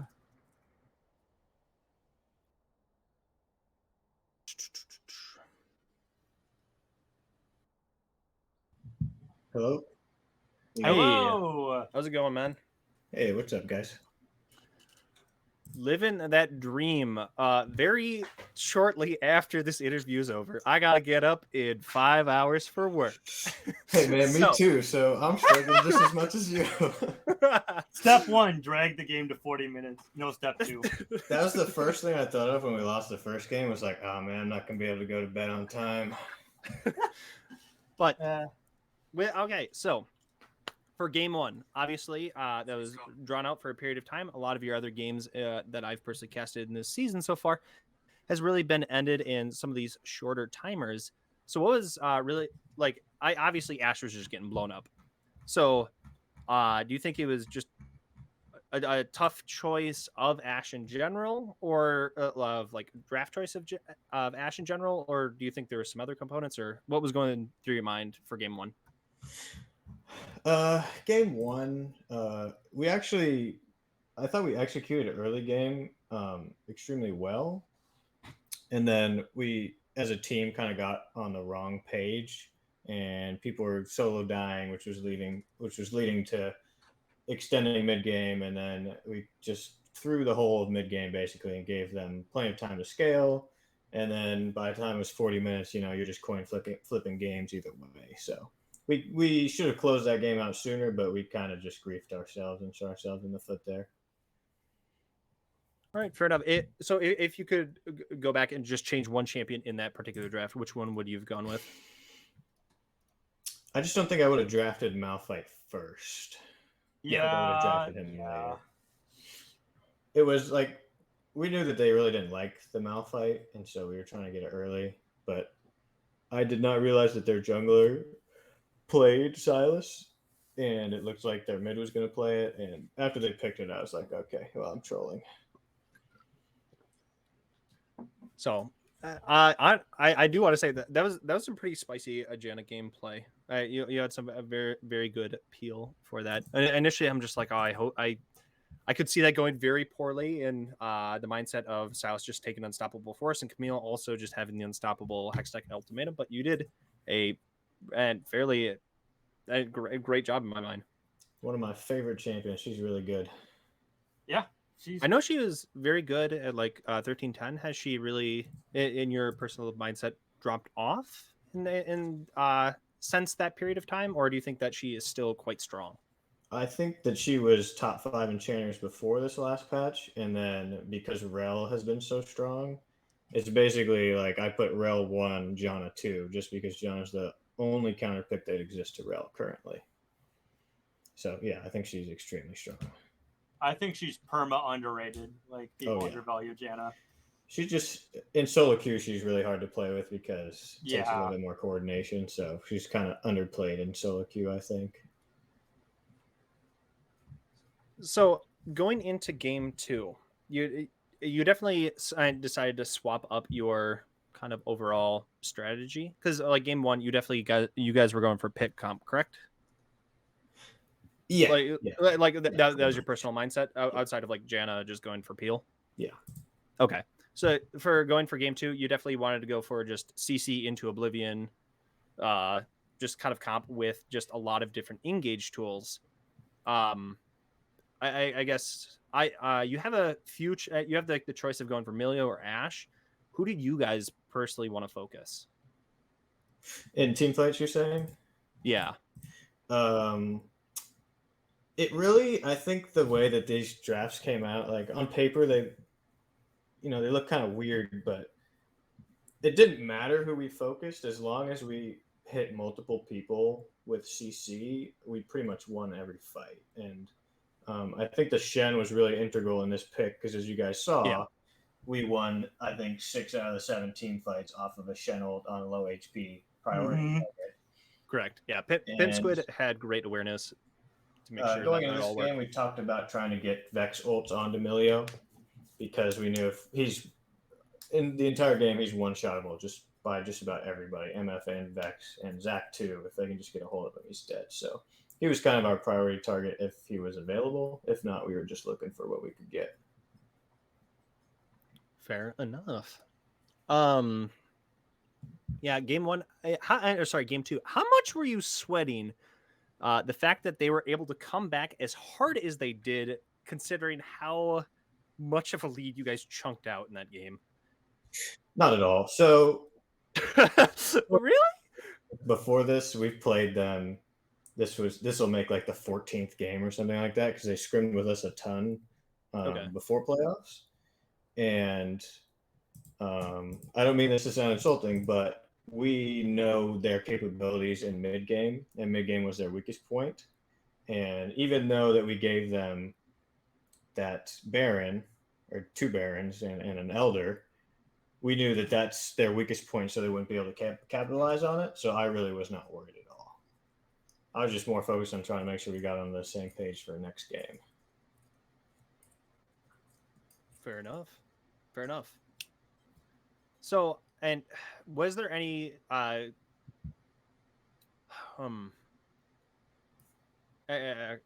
I don't know how to phrase this.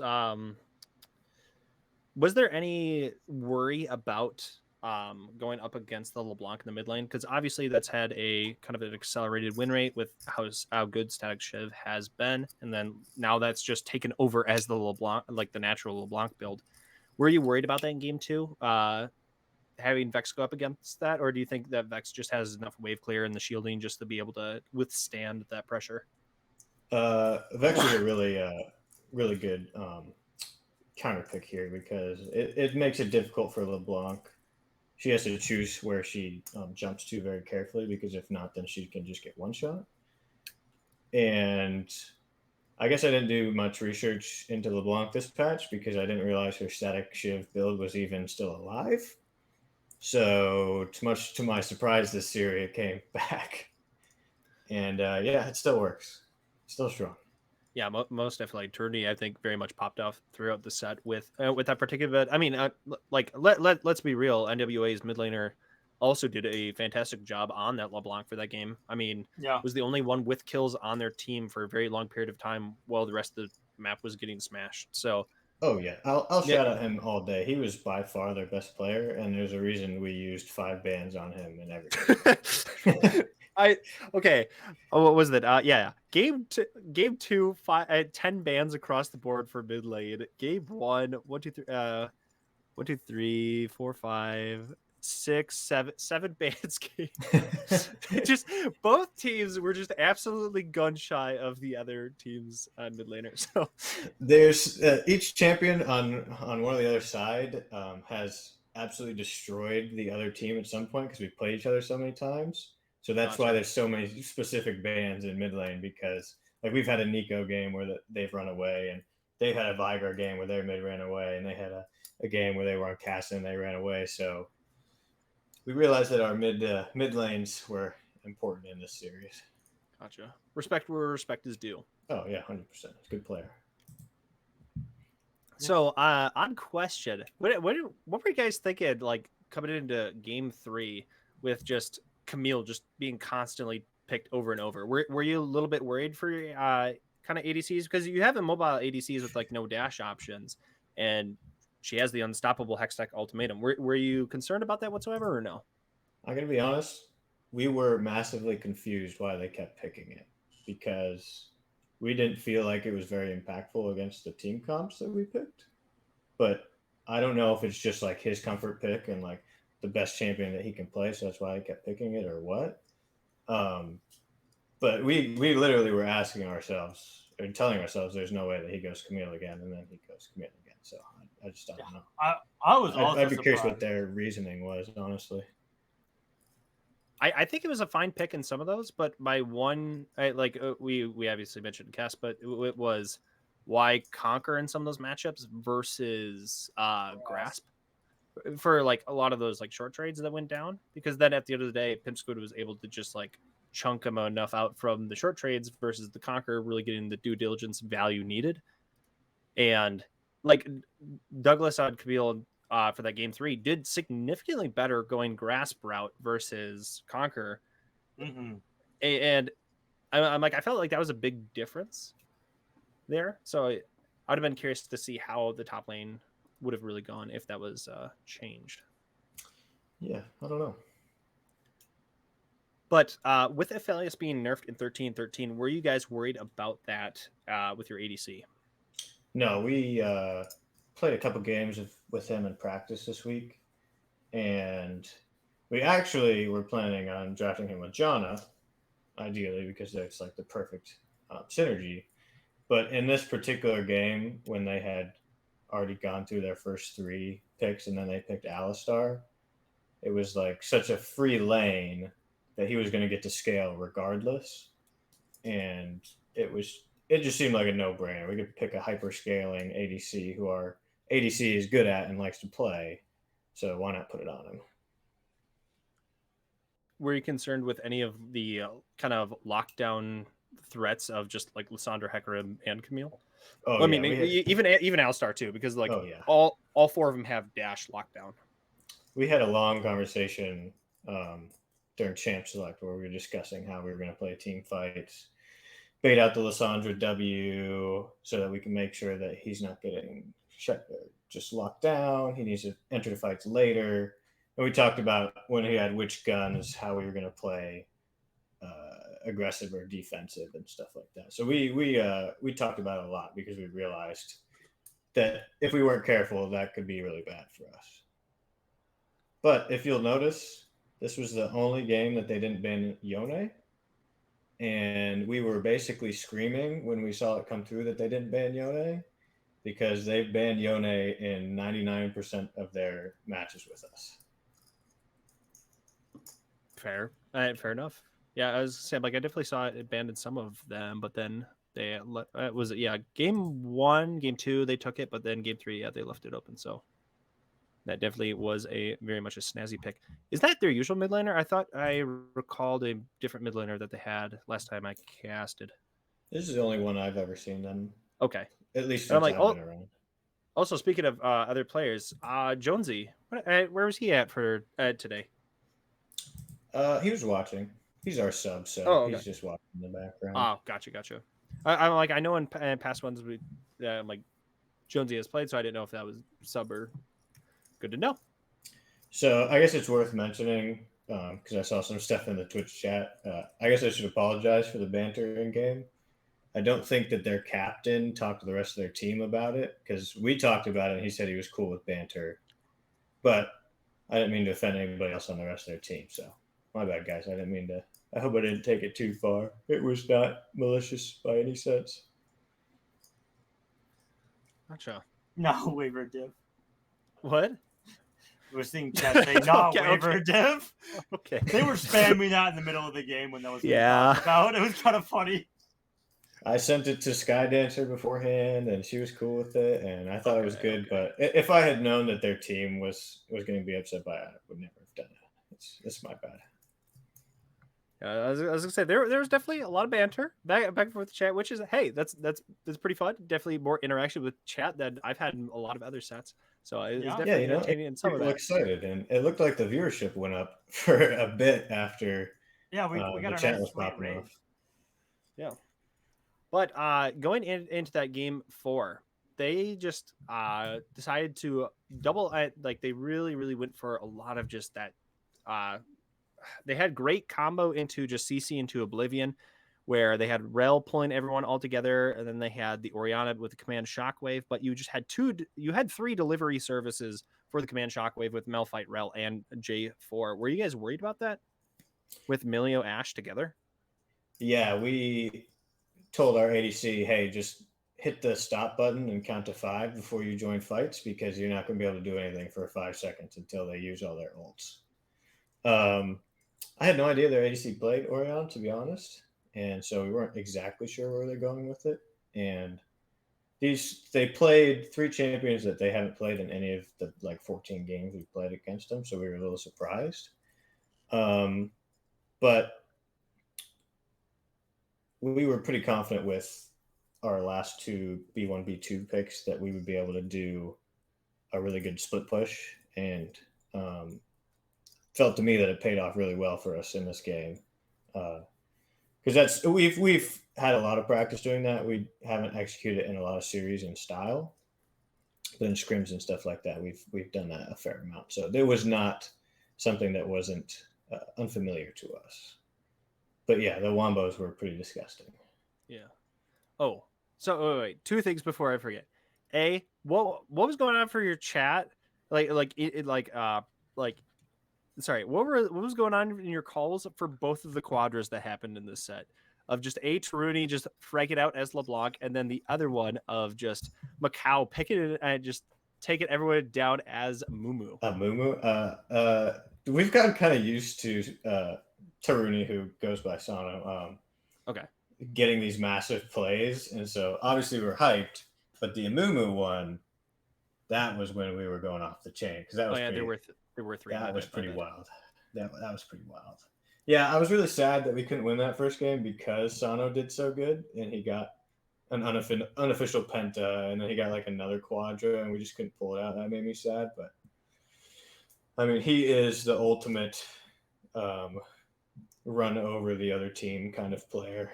He's just oppressive to play against. Yeah, I definitely could see that in that game. I know that he was I believe P4, but then he was going up against a D4 player, so definitely looked like it was a little bit of a David Goliath situation, just like looking at that stat in itself, but definitely really proved that did not matter in that set whatsoever. So funny story, the whole reason that we picked him up when we were doing our tryouts, he, as Yone, just absolutely curb stomped this D2 player in our tryouts.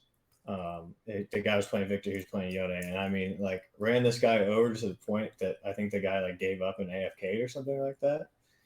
And so that's when we decided to pick him up versus some of the other guys, because we realized that he just has that. He's one of those big play potential kind of guys. He just has it. Fair Not enough. a solo queue warrior, though. That's fair. So, okay. For me, Brian, personally, last question I wanted to ask. Poppy. Like, Macau definitely in game 2, game 3 did a very, very good job playing some of these different jungle options with the I believe it was the Zac and a Mumu.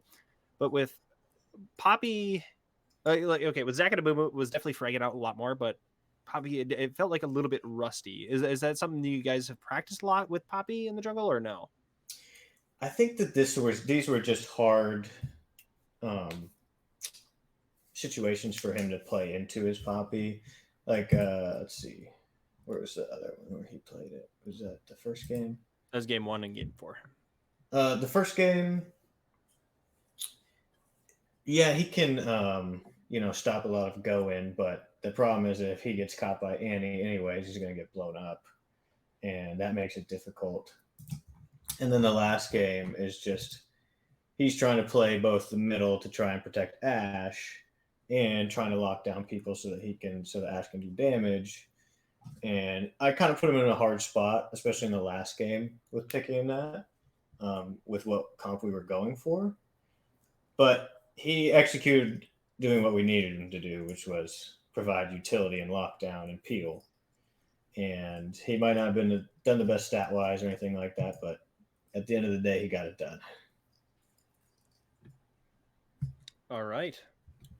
Well, I personally am out of questions. Abba, do you have any questions? I know that I asked a lot. Sorry. I fairly dominated this space. Sorry. I mean, you asked the ones I would have asked, and we all have to go to work early in the morning. So I think cutting the interview a little early is good for everyone. Hey, man. Sounds good, guys. Thanks a lot for casting for us. Appreciate it. Always good to see you, boys. Yeah. You too. All right, everybody. Well, have a good night, and congratulations, Captain. Have a good one. See you back in season 16. Good night, everybody. Look on the Rift and in the 2v2v2 map that's going to be coming out in the next patch.